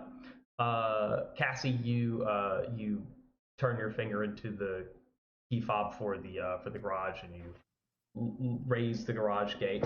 You're sitting there, all getting your seatbelts on. Cassie, you're adjusting the rear view mirror, and as you're adjusting it, in your vision in the rear view mirror, there appears the cherubic face of a happy little girl who looks like she's kind of like a clown or like a harlequin, and she's smiling at you in the rear view mirror. And only you can hear, "Aha, Cassie, when are you going to return for upper management training? Ooh woo." I'm like kind of busy right now. But upper management training is very important for. Hold on, I actually have something. It's actually very important for you to complete.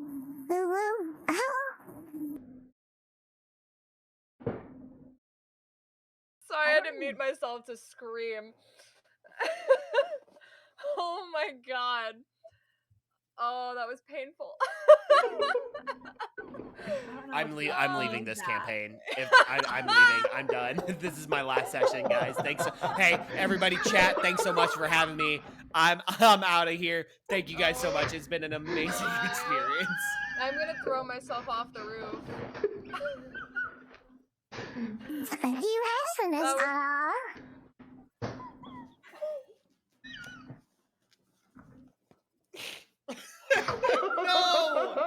No, I hate it. Oh my god. Oh my god. So the choices I've made with my life that have led me up to this moment are really coming into question for me right now. So I'm playing SMT5 right now, Megami Tensei 5, and immediately that voice modulation reminds me of, I think her name's Amanazuki. She's one of the companions that can follow you around in the game, but like that's exactly who I'm picturing right now. And she's like one of them. I find her very annoying. The worst thing about this is that Adam is spot on with exactly what I intended for this character to sound like. and I hate it so much. But it's so exactly what I imagined, and I hate myself. I hate myself for This doing is this your to myself. warlock patron? This is a hell of my own making. Yes, this is my patron. We want to motivate our employees with anger. Ooh. I hate it! This is my patron is the mascot of the fast food restaurant that I work at because it's the corporate overlord thing, and she is like kind of like a cross between like Wendy from Wendy's meets Ronald McDonald, but if she were a little cute little like anime girl. Mm-hmm. So she's like a impish little clown demonic type patron anime girl. Ooh, Oh like my God. and I'm why did I do this to myself? I tested Welcome. so many voices. Anything for the bit. Anything for the bit. Come into the bit. Oh my God. Okay, sorry. I needed to process. No, it's fine. Yes. As a synthetic, yes, you do need time to process. That is true. That is very true. It's also it's accurate that because my character is so annoyed by like I said, she's annoyed by basically everything, but this patron annoys her so much, and and her dead end job that she has to make like extra money after school annoys her so much. So like she's just like seething right now. Oh my God. So as she's adjusting the mirror and the little clown girl pops up and does her little ooh woo, when are you coming back to work? Cassie, so we're pulling out of the. Are we facing out? Like the garage opens and we're facing out, or do I have to back out? No, you backed in so that you can just drive forward. Okay, so I'm doing my little adjustments, and that just kind of like instantly sends like a annoying shiver down my synthetic spine. Yes. And I just slam on the brake, shift into drive, and just go. I don't know. I'll be back like whenever. Bye. And I just fucking slam the gas, and I'm like, I hope everyone's buckled in. Forward into your timesheet soon. That wasn't English. I don't know what that was. So bad. So okay. So thus you begin your journey. So I will say that we can do some cool little stops along the way. There are some cities that I can describe to you as we go through. There can be some there might be some random encounters since you've chosen to drive. But for the most part, in terms of long trips and journeys like this, I kind of like to extrapolate it so that we're not getting too deep into the weeds. If you would like to tell me kind of the pace that you want to sort of take and like what you imagine your like kind of what you want to expect out of a road trip, I guess is the best way to put it. I feel like we're probably going like a cool 70. Just like a nice like highway pace. Yeah. You would hit on your way out. You would drive out of Old Metro. Now, Old Metro has a gigantic concrete wall that sort of surrounds it on all sides. And as soon as you pass through this wall, you enter what's known as Super Suburbia. Super Suburbia is basically this hundreds of miles long arc of different suburban communities, different like little towns here and there. It's I guess if you what would be it's like the suburban version of a mega city, but just like no real tall buildings. You may get some office buildings here and there that like have suites that people can rent out, but there's no industrial zones or anything like that. You can get little strip malls. Are we in the Final Fantasy 15 road trip with the boys era? of this Yes, campaign that now? makes a lot of sense. Yes. Got it. You can find little strip malls here and there. Like some malls you can stop and shop at if you want to. There's also various stores of all kinds. You can find think standard D&D fare, but anachronistic. So you can find weapon shops, armor shops, things like that. You can find arcades. Arcades are very popular. Themed pizza restaurants. I know Braden has been to at least one themed pizza restaurant in this setting. Family entertainment centers. Fun for everyone. We probably drive past like 7 McWumbo burgers. Yes.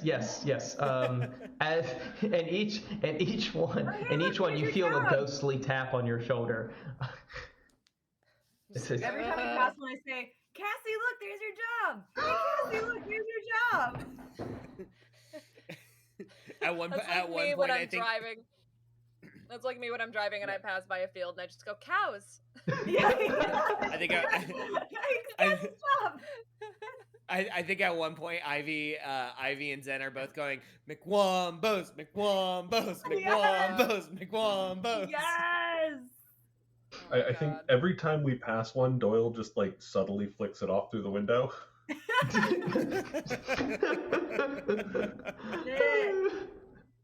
That is the tradition. If your friend hates their job, you flick it off as you pass. There you go.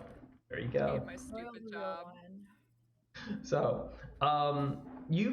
if you don't want to like stop at a strip mall or a place like that to shop in Super Suburbia, you quickly kind of exit that area. You're driving past what you're in a plain sort of area. To your right, there are some mountains. You know those mountains, which are very far, kind of in the northwestern quadrant of this area, as the Slushy Slopes. Those are basically where everyone goes to ski. It's like a winter resort area, which you don't have time for, unfortunately, unless you could stop up there. But Reggie wouldn't be very happy with the punctuality of your choices. Let me pull up, make sure I have a map in front of me, since we have gotten to this portion of the campaign.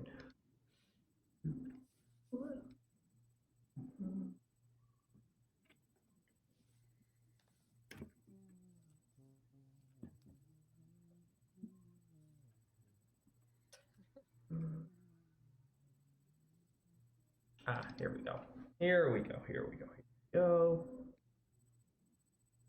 Perfect. Yes. What's Cassie's favorite band right now that we're listening to on the radio? Oh, you know it's My Chemical Romance. You just know. Perfect. Oh, okay. I was gonna make a joke. And I was gonna say, is it Complex Strategies or REM? Oh my god. So yes, okay. So let me see. Okay. So you pass out of Super Suburbia. You take an exit off of Interstate 99, and as you're traveling through sort of south of the Slushy Slopes, you pass through the town of Kingston, and you also pass through the campus of Kingston University, which is a Birch League school. It's a very highfalutin school. Birch League. Yes, a Birch League school. I almost said Oak League, but then I thought that was too on the nose for Pokemon. But then again, Birch is also a professor, but it's Pokemon whatever. Professor. Yes. We're . running out of trees, so Yes, running out of trees. Very true. Sorry, making sure I get the right base here. Where is it? Is this it? This is it. Okay, good.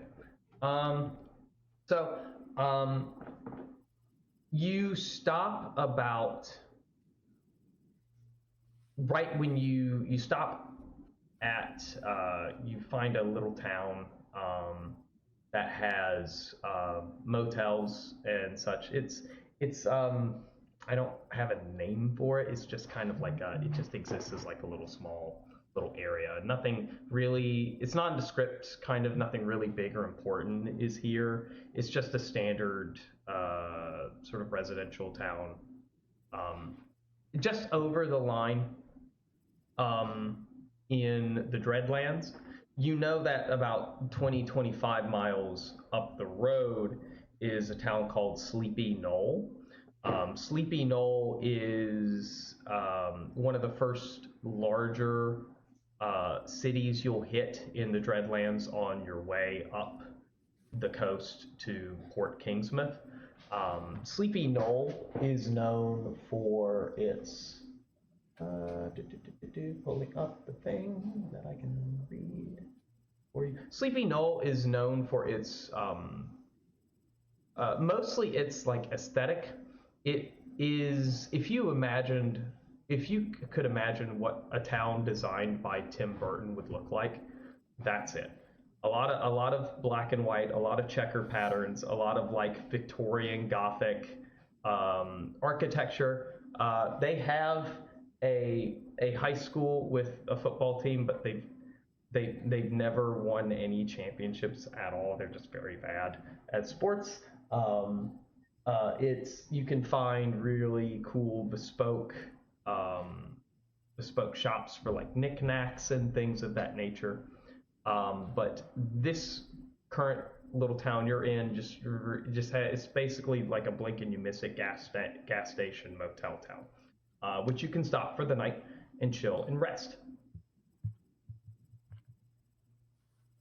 How long have we been driving? You've been driving for, I'd say, a good half day. You've been driving for a good 12 hours at this point. Yeah, I dig the vibe of this place. I think we should pull off here and rest for a bit. Yeah, you saying that, Cassie, did not surprise me in the slightest.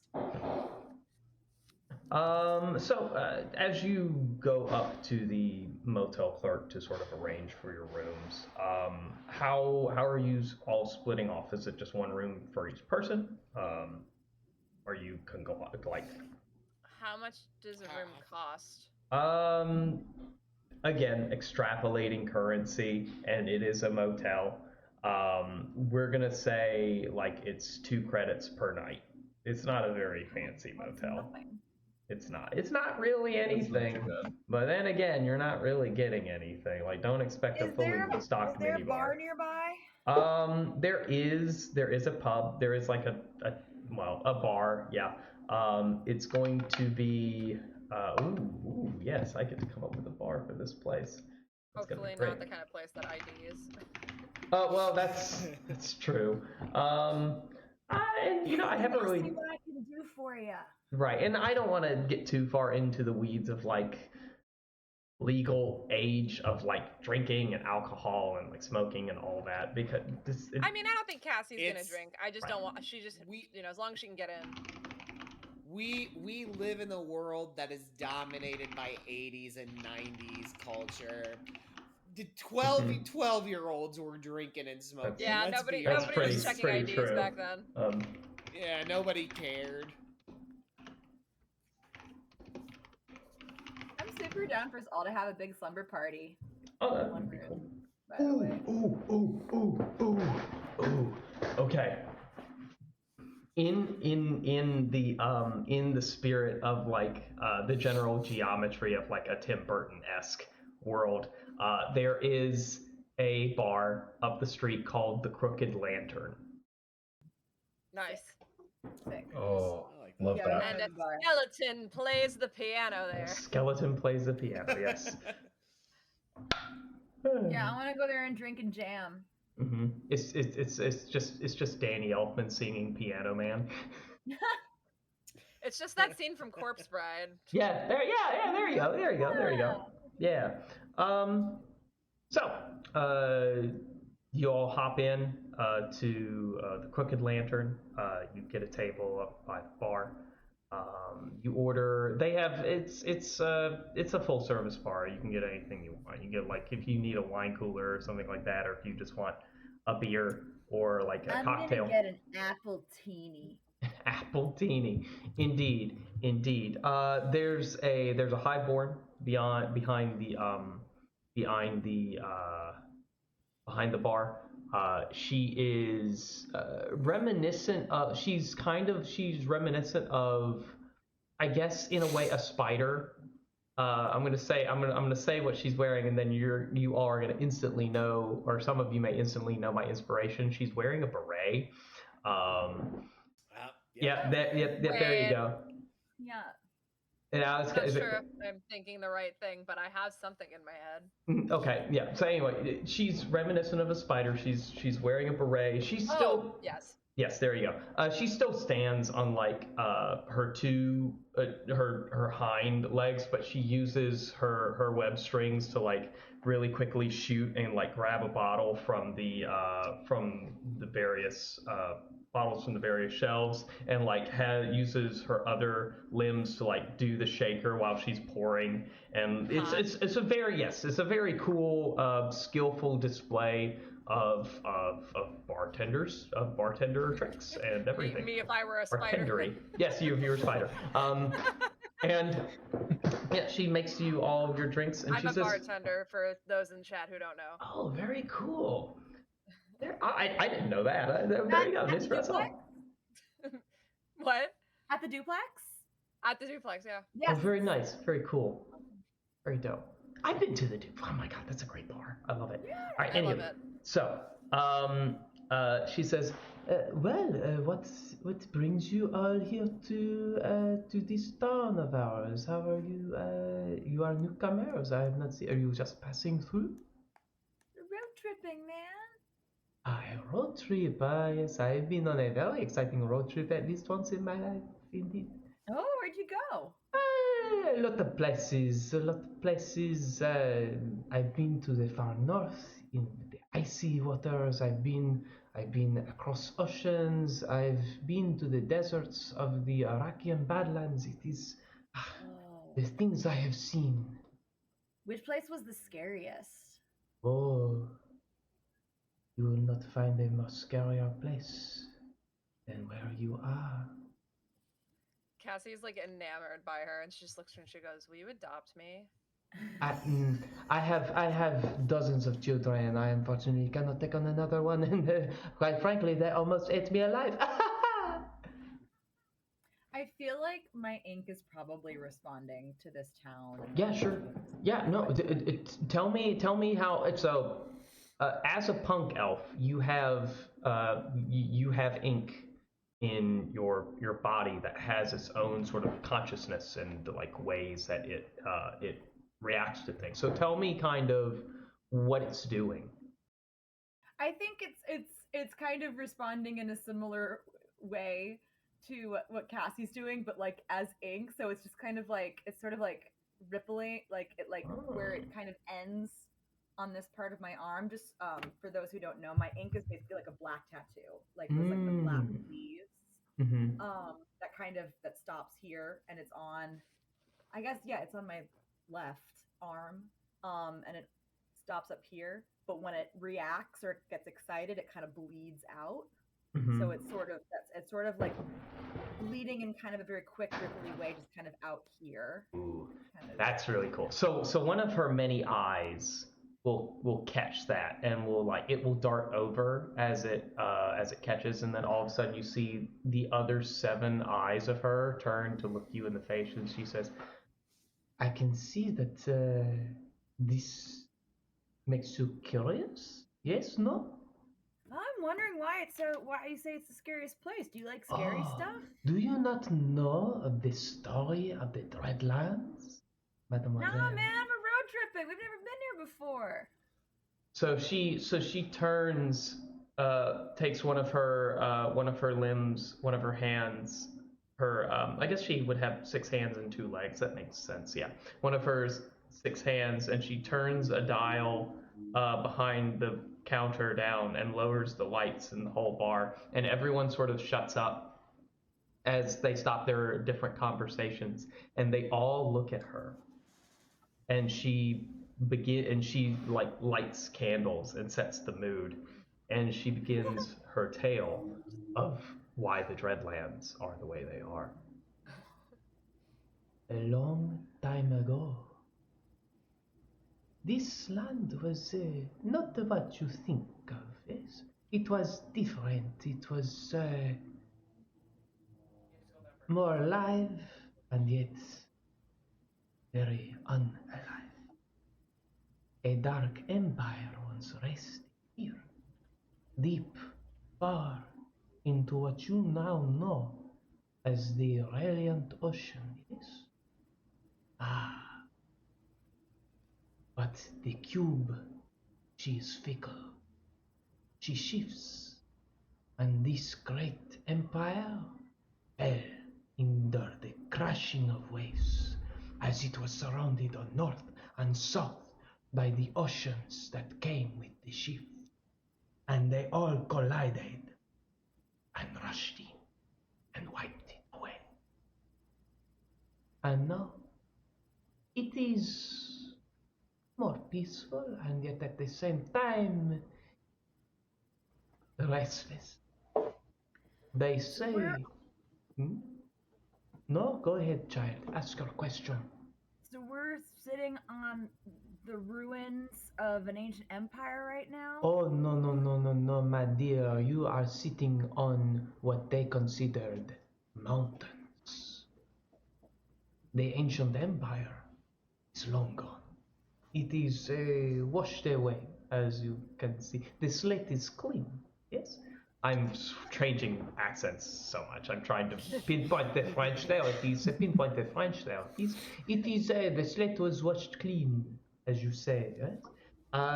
However, one could say that it lives on.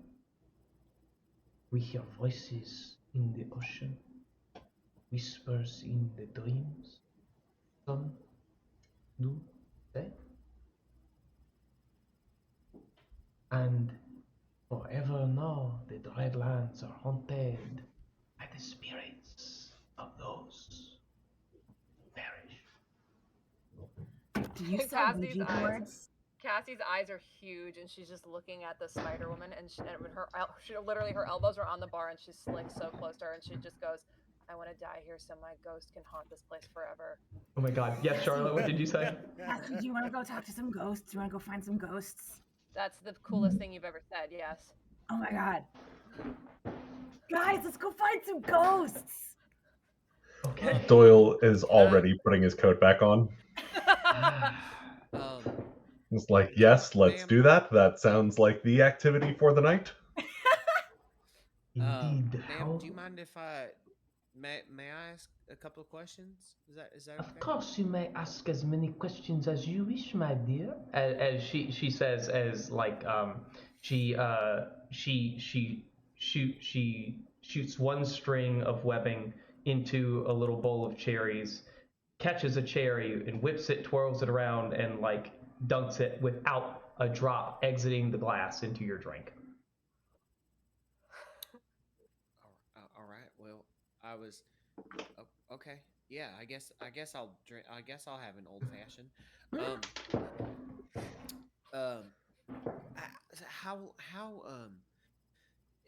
How long ago was this? I know the planes, the squares. I know they shift, but how long ago was this? Oh, this was Exactly. eons ago. Many So centuries, some say thousands of years. The cube has not shifted in a very long time. So this place has just kind of been like this for a while now, though. Oh yes, and we make do. In the place you are, sleeping all of the residents are very kind-hearted. We sit on the edge of the quadrant, if you will, and so we are not far away from. We are far away from the ocean, and are not bothered as harassed, if you will, by as many spirits as some other places are, and horrors. They have their own troubles, but we run a tight ship. What what's the plan if there is another shift? What if the cubes shift again? Que sera, sera. You are literally the coolest person I've ever seen in my life. Thank you, my dear. I do appreciate the flattery. However, a good tip is also appreciated. Yeah. How much do Yeah, how tip much her. do we owe I you? elbow. I'm like, yeah, give her a tip. Yeah. Um, Doyle, sorry, who how has much not do we owe you ordered for yet, puts a the credit on the drinks? table. Yeah. It's. I mean, it's just standard drink fare. Things like food and drink, I don't really do like keep track of so much. It's like, but however, your choices do have like financial consequences sometimes. But Yeah, I try to extract currency as much as possible in a way. Yeah. If Doyle puts a credit on the table, Zen will also like kind of like slide a credit across the table as well. And she whips those credits into her tip jar back behind the counter as fast as you can speak. Yes. I slide another. I'll also slide a credit. I'll put it and say, so where can we go to find some ghosts?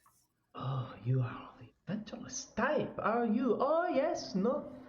I know of a very particularly special place not too far from here, in the woods, just north of town.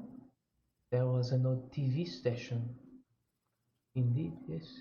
Ah, an entrepreneur had a dream of creating a children's show to educate the bonnery, the wee children of the retroverse, but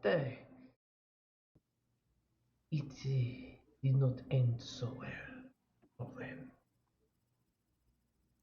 And so Because it lies of abandoned. because of the shifting, right? Oh no, no, no, no, my friend. The the man who played the main character on the children's show went mad. Oh He my went god, let's go find mad. him! And he slayed many cool members on the show. But before he could lay a single hand on a child, he was struck down by a falling light. Except What was Let's this? go find the haunted what wa- children's show. What was this show called? was called.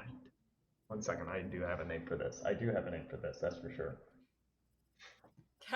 If Cassie had like human hands, it would look like she would be like literally like white knuckling the edge of the bar, just like just vibrating with excitement. Make sure the name of the show was Snuggle Puff the Dragon. I want to know about. I heard about that show. Oh yes, it ran for many episodes without a hitch. Snugglepuff smiling and dancing and teaching kids their alphabets and their numbers. This is the actor who played Snugglepuff. Oh yes, he hated children. Oh my god! In the end, Go get his autograph. oh, you do not want his autograph. He succumbed to dark powers. That's hot. I just have to point something out. Are we literally about to go on a Scooby Gang adventure? We are literally the Scooby Gang, including the point where we have the part where we have a dog. I mean, Hey, This is- he's a panther. Sorry. This is some Scooby Gang shit. Like yes, it is some we're Scooby Gang shit. It's like it was awesome. Also, like Zen's gonna lean over to Doyle and be like, how do you get a gig as a children's TV mascot when you know in your heart and soul that you hate children? Why would you do that to yourself? Good question. Nick. Because it pays. Yeah. What? Check's clear. Yeah, I guess. What a that answer from Doyle, that hits. That hits. Take an inspiration. That True. did something. That did something. Take an inspiration for that. That's very good. Thank you very much. I think I will take an inspiration. That's so good. That's very good. So, yeah, she if you wish to explore it, it wouldn't take too long. It wouldn't be too far out of the way from your, and it is a really good side quest to sort of explore. It's not too far north of here, and we can get into that we can get you along the way there tonight. It is 9:19. We're going to take another break for everyone, and then we're going to be right back. Because I also have to make sure and pull that up. Okay. Very good. All right, we will be right back. And we're going to take a full break this time. I'm not going to be kind of here to chat because I got to make sure and get that little module up and ready for them.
have found it.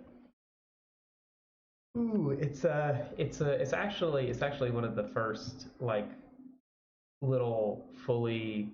I think y'all are gonna enjoy this. It's the first little fully created kind of one shot I did for in this setting. So I'm like, I got inspired by like how easy to run the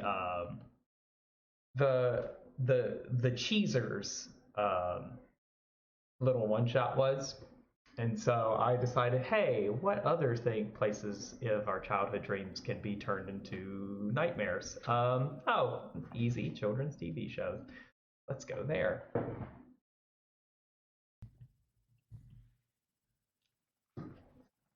And 'tis the spooky season. Yes, Altador, as you point out. So, oh my god, Brayden, Mighty Zoinkin Scooby Rangers. I love it. I want to figure out, since I have a couple minutes, I'm going to try and figure out why this Giphy thing isn't working. That's so annoying. It's not fun for everyone if it doesn't work. What? Nay, I say. May I say indeed.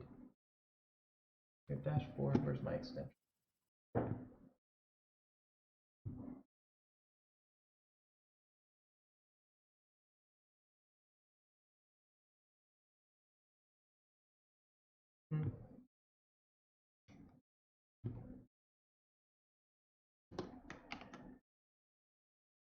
Turned on. Get the size. Maybe it's.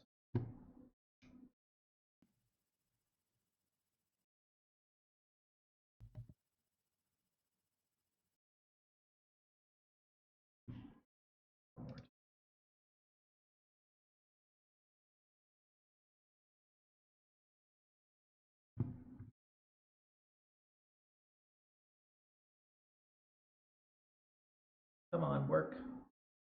Yeah, there it goes. There it goes. There it goes. Nice. Okay, there we are. Now people have gifts that they can click and make work in the thing. Sorry it took years. Almost. Well, practically years. Hours of in-game time to get that work. But it works now. And chat a little bit. It might overlap the gifts, but that's fine. Actually, that won't be too big of a deal. Nice.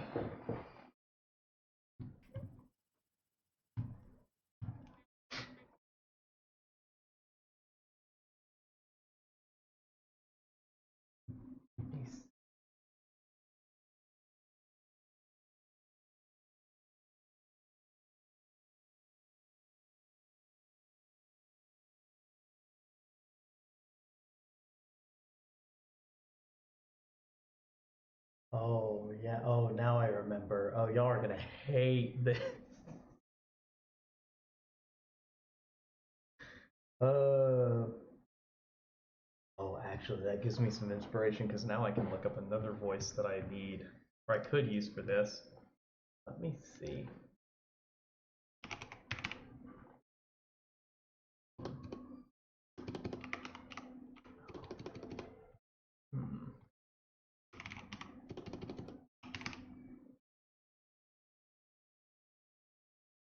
Community voices.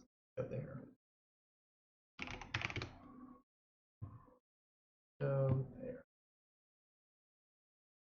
See what we can find. Or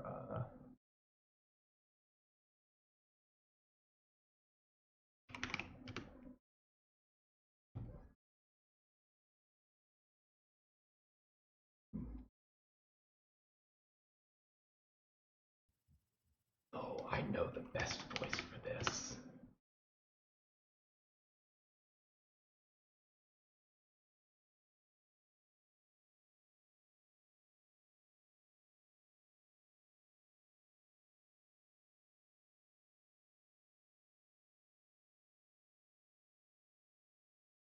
There it is. It's okay. Found it. Sorry, had to locate it and make sure I had it on my like my custom soundboard thing, but it's not needed right now, but maybe soon.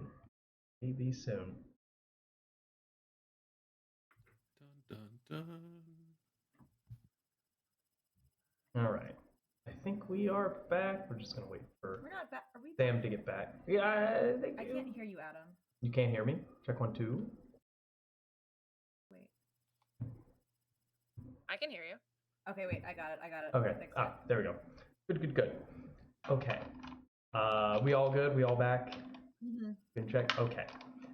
So, I mean, technically you're still in this bar, but if you want to leave immediately and go up there now and depart from, God, this NPC who I have not named, I just came up with, what do we want to name a cool spider lady NPC? Cool French spider. Cool French lady. spider lady NPC. I I kind of just whipped it up. Josephine. I mean, Josephine is good. pretty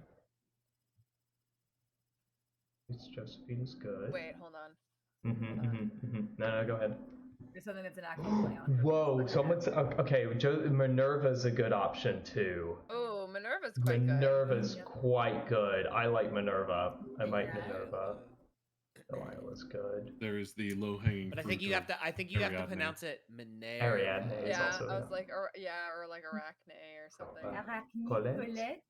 Colette is good. Arachnique. Arachne. Arachnique. Colette. Colette. Arachnique. Arachne. Croissant. Croissant. Oh my god. Arachnique croissant. Arachnique croissant. Croissant. What if we did a full name? Colette Minerva Arachnique. Oh, Colette Minerva Arachnique, c'est bon. C'est bon, Yeah, c'est exactly. bon. She's got like 7 names. I mean, she Mommy, does. actually, hold Yeah, on. Mommy. Can we do Mommy Dayla 8 legs, please? Mommy Daylight legs. Oh my Her god. name is just Mommy. That is my stage name at another establishment. Hear me Do not out. speak the tear. Dayla 8 legs. Oh my god. And yes, Colette Minerva Arachnique. I like that. Yes. Okay. Very good. So, you all tip Colette very nicely, and she gives you kind of like simple directions. All you have to do is drive into the woods north of here and keep driving. When you see the sign that says no trespassing, trespassers will be shot on sight, you have reached the place. Do not worry. No one currently owns it. It is abandoned. The people who own the land there and the facility, they do not go up there. In fact, they try not to sell it to prevent any further accidents. I gotta get me Amazing. something for this famous dead actor to sign. Listen, Adam, this feels like a psyop directly, specifically designed to distract me. But I'm all for it. Let's go. Okay, good, perfect. So, Let's go. all right, so I'm here for it. Arachnique. So you Au all. revoir, merci beaucoup. Au revoir. Eh ben, bonsoir, bonsoir. Bonsoir. I do hope to see you again. Bonsoir. Bonne Bonne chance. Mommy, sorry. So as you drive away, some of the patrons step out from the bar and kind of look at you. With some of them are shaking their heads, and like you see one person turn to another, and they shake hands and they put a coin in the other person's hand. Yeah. Right? Yeah. And you start your drive. It's it's getting dark. You have your motel rooms, but if you so choose to go up there now, as it is, say, Levy, you drive up into the woods. I have a piece of paper and a pen, by the way. To For what would you like autograph. to do with the piece of paper and pen? I want the dead actor to sign my. Oh, got it. Yes, of course, easy peasy. Oh yes, I'm Wait, sure he will be. Were we looking for a Ouija board, or are we just going for it? Do you want to Oh, we can legit make go one. and? We can make one with the paper. Oh my God, he's Okay. gonna sign the Ouija board. Yeah. No, you can look. You can certainly find a store in Sleepy No, Knoll no. that Tim We're making Burton. it. Okay, We're you're making a custom Ouija board with pen and paper. That's great. No, Yes. nothing can go wrong. That's the right way to Nothing do it, go folks. wrong. Let it be known. Also, Listen, we could potentially just find an old prop or costume piece for him to sign once we get there, which then you've got a souvenir and an autograph. Oh, Cassie's like looking over your shoulder while you're drawing out this Ouija board and is actually surprised that you know how to do it. Listen, man, when I worked at the clubs, the music hall, some of those musicians, they had some crazy shit to tell me. I remember one of the death metal groups, they told me about making the Ouija board.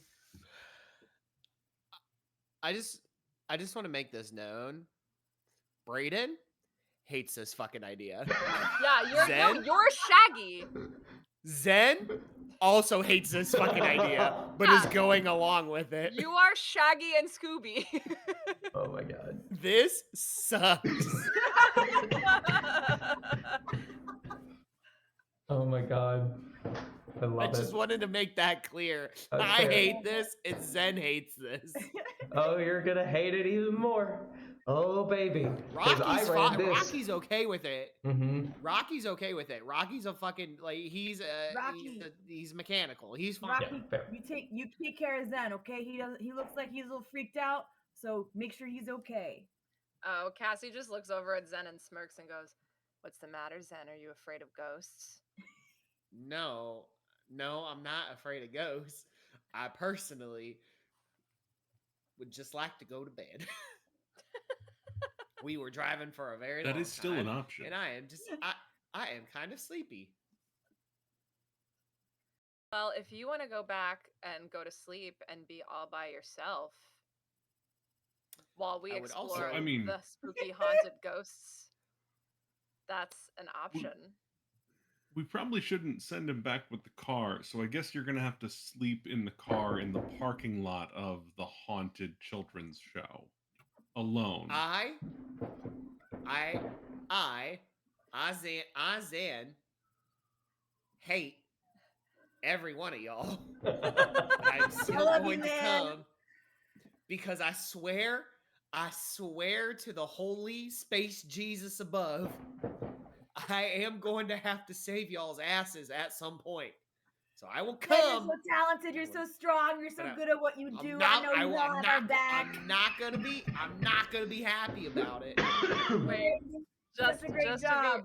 just to be an asshole while he's going on this little rant, I summon one of my little imps Mm-hmm. and I have it sneak up behind him and just tap him on the shoulder and then disappear. Son of a bitch. I swear to God. I swear to the holy space Jesus above. I will smite thee. Space Jesus. You have to multi-class into Space Paladin for that.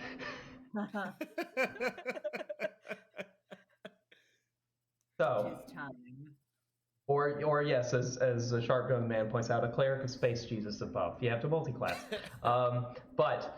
Yes, you all drive through the woods. It's the pavement slowly turns into gravel as you turn off of one of the sort of branch roads that kind of go out of town, and it's a long gravel road. You are in the thick of like a pine wood forest.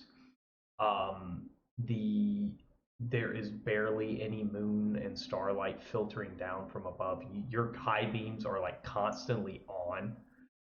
They need to be.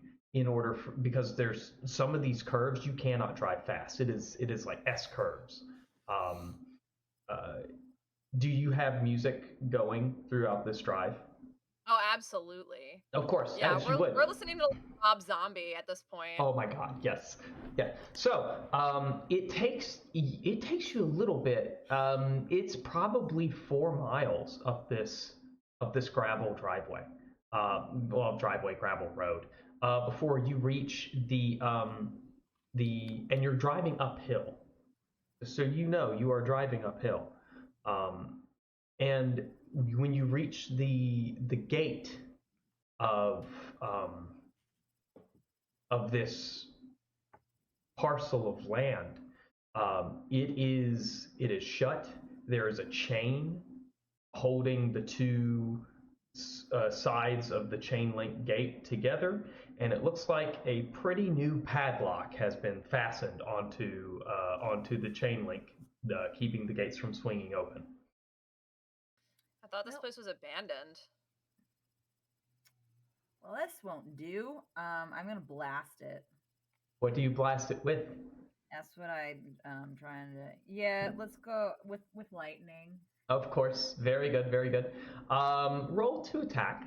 Roll to attack. Roll to attack. What do I add again for that? If it's melee, if it's melee, it's Constitution. If it's ranged, it's intelligence. Yep. Oh, there we go. That is a 22. That definitely beats whatever AC durability AC is a padlock. So yeah, go ahead. And this is probably just 1d4, right? If you're doing a melee attack are you using your keytar at all, or? Don't know if I brought my keytar with me. Oh, you have your keytar. No, you always have anything that's on your equipment sheet unless you specifically say, I'm not taking it. Or, yes. Right, because it would be in the car. We haven't checked into the hotel Yeah, all yet. our stuff's in the car. Yeah. Yeah, okay, cool. All right.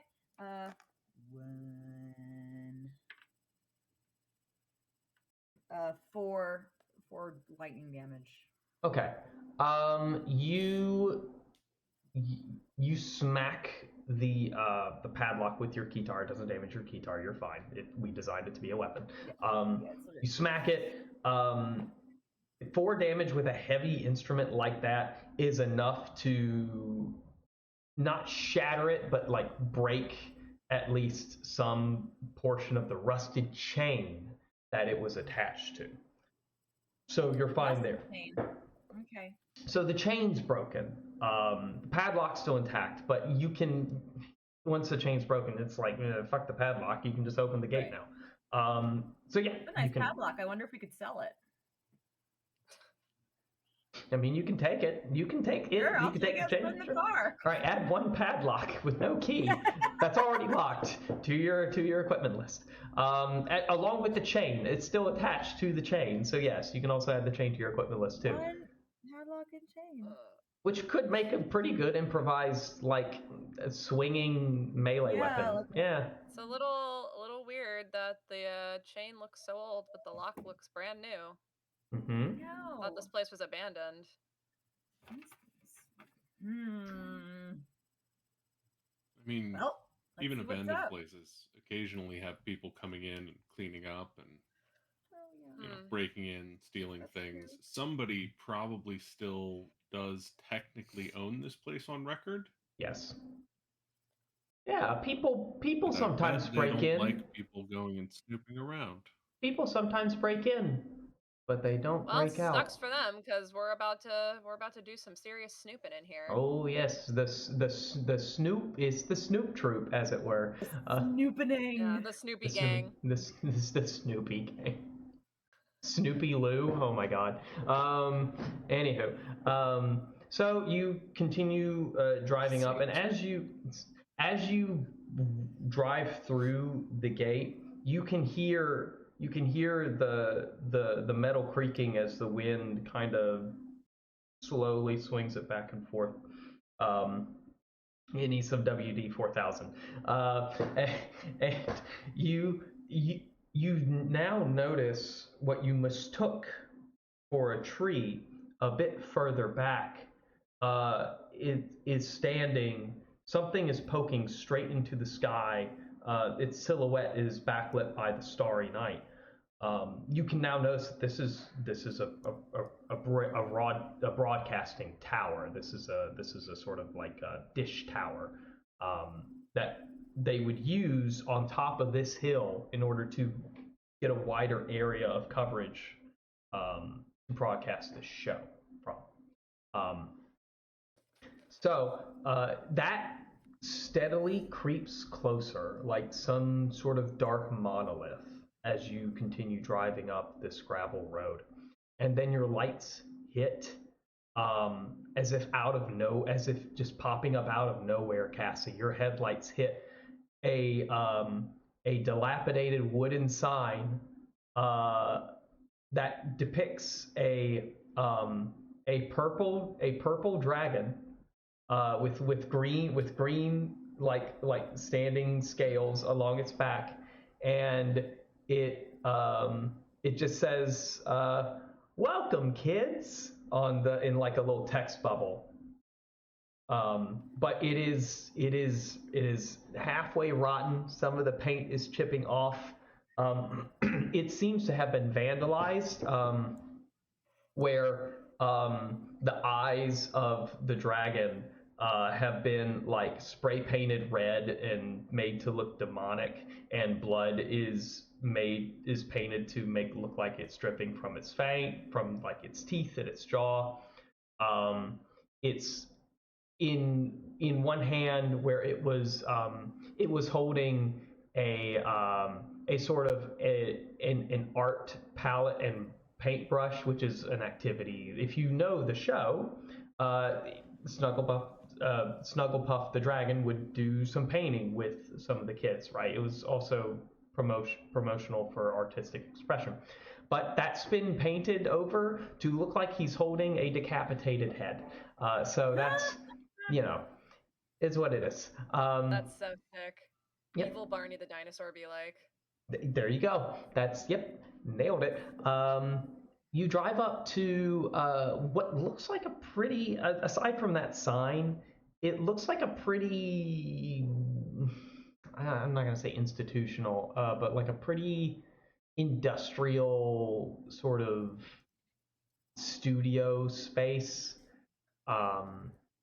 It seems like it could have been an old factory that they sort of repurposed to become a broadcast station out here in the woods from like a long time ago.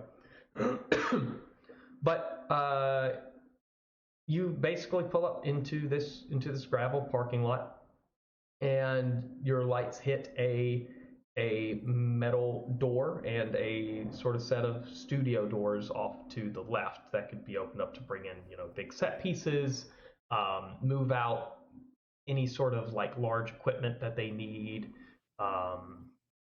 if they need to bring in like a vehicle as a set piece for whatever reason. But yeah, other than that, there's just the plain metal door that says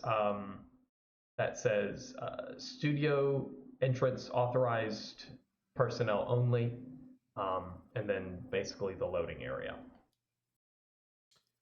And it is the dead of night now. Hey y'all, before we go in there, because I'm assuming that's what y'all want to do, can I just that is say the point like, of us one being thing, here, like- yes. Yeah, no, I get it. Can I just say like one thing like super fast? Thanks. Yeah, so I'm really against this, but again, I'm going along with it because I didn't feel like being left alone. I didn't want to leave Rocky alone. So I'm just gonna leave you with this. And Zen takes like a step back and takes his cowboy hat and like throws it up in the air and then just hits like a pose as like the hat is like falling back down and then just lands on his head. I just used used a feature called Empowering Pose. Ooh. So I take an action to strike a cool pose. 3 allies, so the 3 of you gain advantage on your next saving throw. Aw, that's really cool. Very nice, very nice. Thank you. Hell yeah! That's really dope. So Very good, very good. Advantage there on you that go. saving throw. Don't say I never did anything for you. Very good. Thanks for looking out for us, man. That's so sweet. Yeah. Just let's get this over with. Let's get your autograph or your whatever, or your sign of life, Cassie, her love ghost. after your autograph or your sign of life after love or whatever it is. I don't even know if the guy's cute or not. We'll just see. I just want to see some spooky stuff. Fair enough. All right. So you are all out of the Miata. You are sort of standing in this parking lot. You're have you turned off the lights of the Miata? The Miata, like the car. Ooh, that's a good question. It's probably the only source of light out there. It is. You do have basically you do have like a flashlight with you. Yeah. Probably I'll give you 2 flashlights. How about that? You have in your equipment 2 flashlights. That's fine. I would probably turn it off just to not drain the battery while we're not in And the I car. have night vision. Yes, you also have that. And Rocky's Oh, yeah, I have dark vision. eyes actually also act as headlights. Oh my god, that's brilliant. Okay, that's fair. Yeah, that's fair. That's fair. He's like a like a multi-tool in a way, an omni tool. There you go. That works. He's Cassie basically what's the? No, go ahead. I was just gonna say Cassie has double sight, so I can see in both magical and non-magical darkness up to a distance of 120 feet. So wow, I'm not worried. There you go. Well, those of you with sources of light and or dark vision, night vision, you can still see the door. It's sitting there. Some of the glass in one of the corners of like the little square window is chipped away. But it's shut. It's just the entrance. It's the only entrance you see. You do see some windows boarded up along the same wall that you're facing.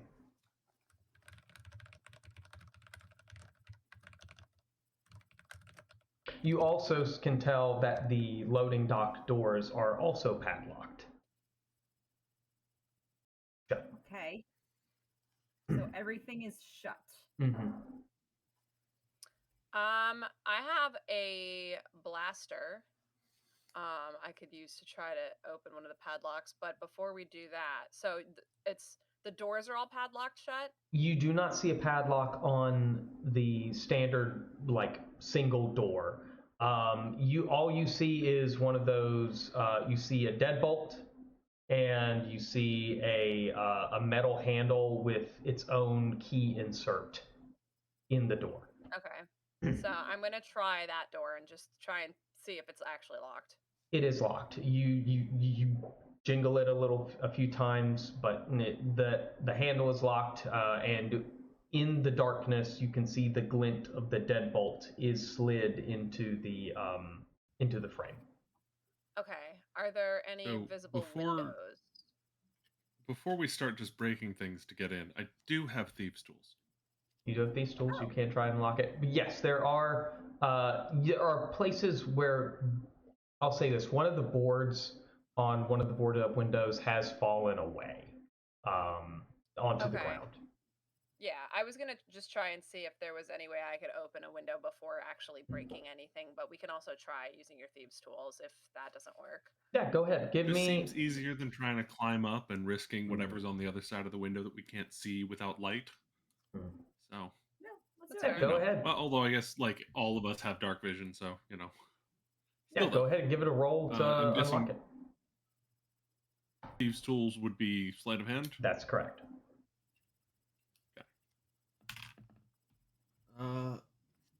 That would be a 23.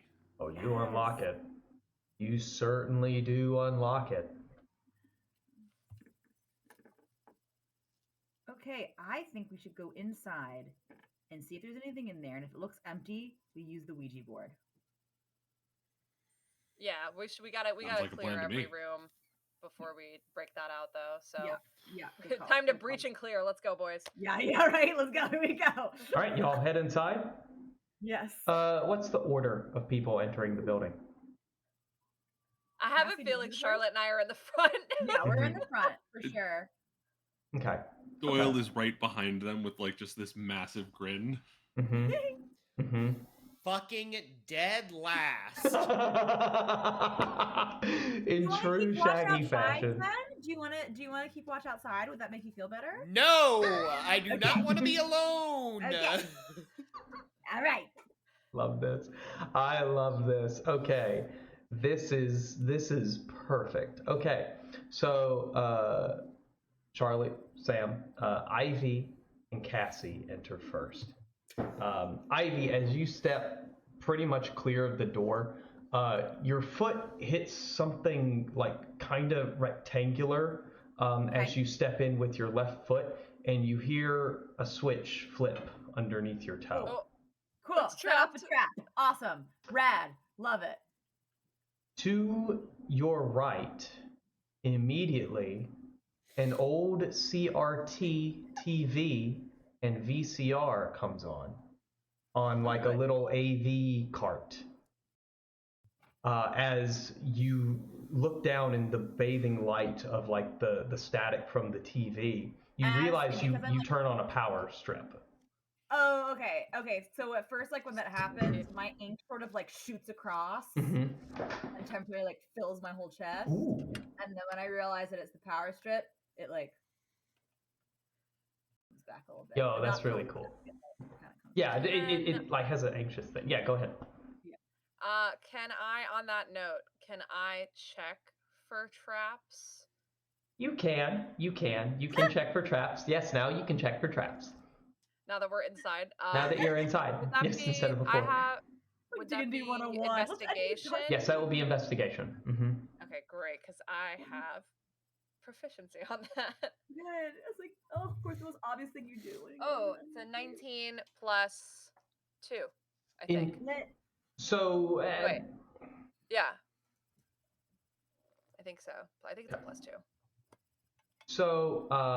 So not necessarily traps, but I guess hazards. You see cables all along with the power strip that has already been stepped on. Cables all along the ground that will definitely are not taped down like union protocol says they should be in order for everyone's safety and protection on set. But you don't find any other necessarily traps or things you could accidentally trigger aside from the already turned on power strip. A little weird that this place that's allegedly abandoned still has power. Just throwing that out there. I was thinking the same. Mm-hmm. Especially if they don't want people in here, you would think they would turn off the power. I will get back. I will get back to the rest of your investigation check here because there is more stuff you do find. Okay. As we turn to a sound coming from the TV now takes all of your attention, and it is basically on the screen is flashing the intro sequence to the TV show Snugglepuff the Dragon. But the speaker is odd. It's like it's broken or something. You can't make out why the intro song sounds like this. Don't you fucking dare, Adam. Oh, Charlotte I do actually fucking does dare. not like being scared. I do fucking dare. It is spooky I love season. spooky. Okay. Oh, fuck. Can you all understand this? Yes. Yeah. Okay, good. We all had fun at Snugglepuff the Dragon's house. Snugglepuff the Dragon's house. Snugglepuff the Dragon's house. We all had fun at Snugglepuff the Dragon's house. Oh, what a fabulous day. Hold on. What a banger. It's not through yet. I just gotta get to the change.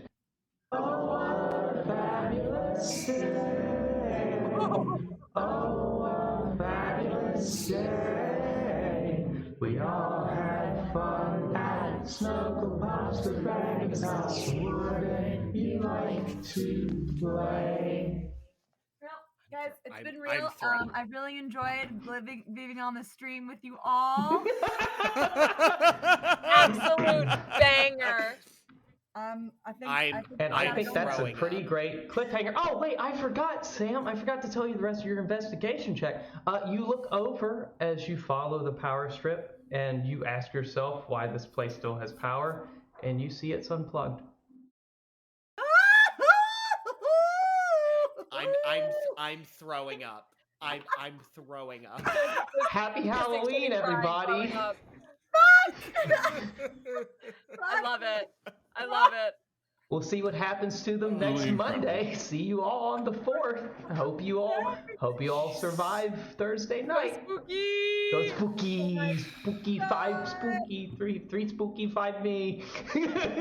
I'll see you all later. Thank you all so much for tuning back in to our next session here. We will return next Monday, same time, same place. See you on the grid. Bye. Bye. Bye.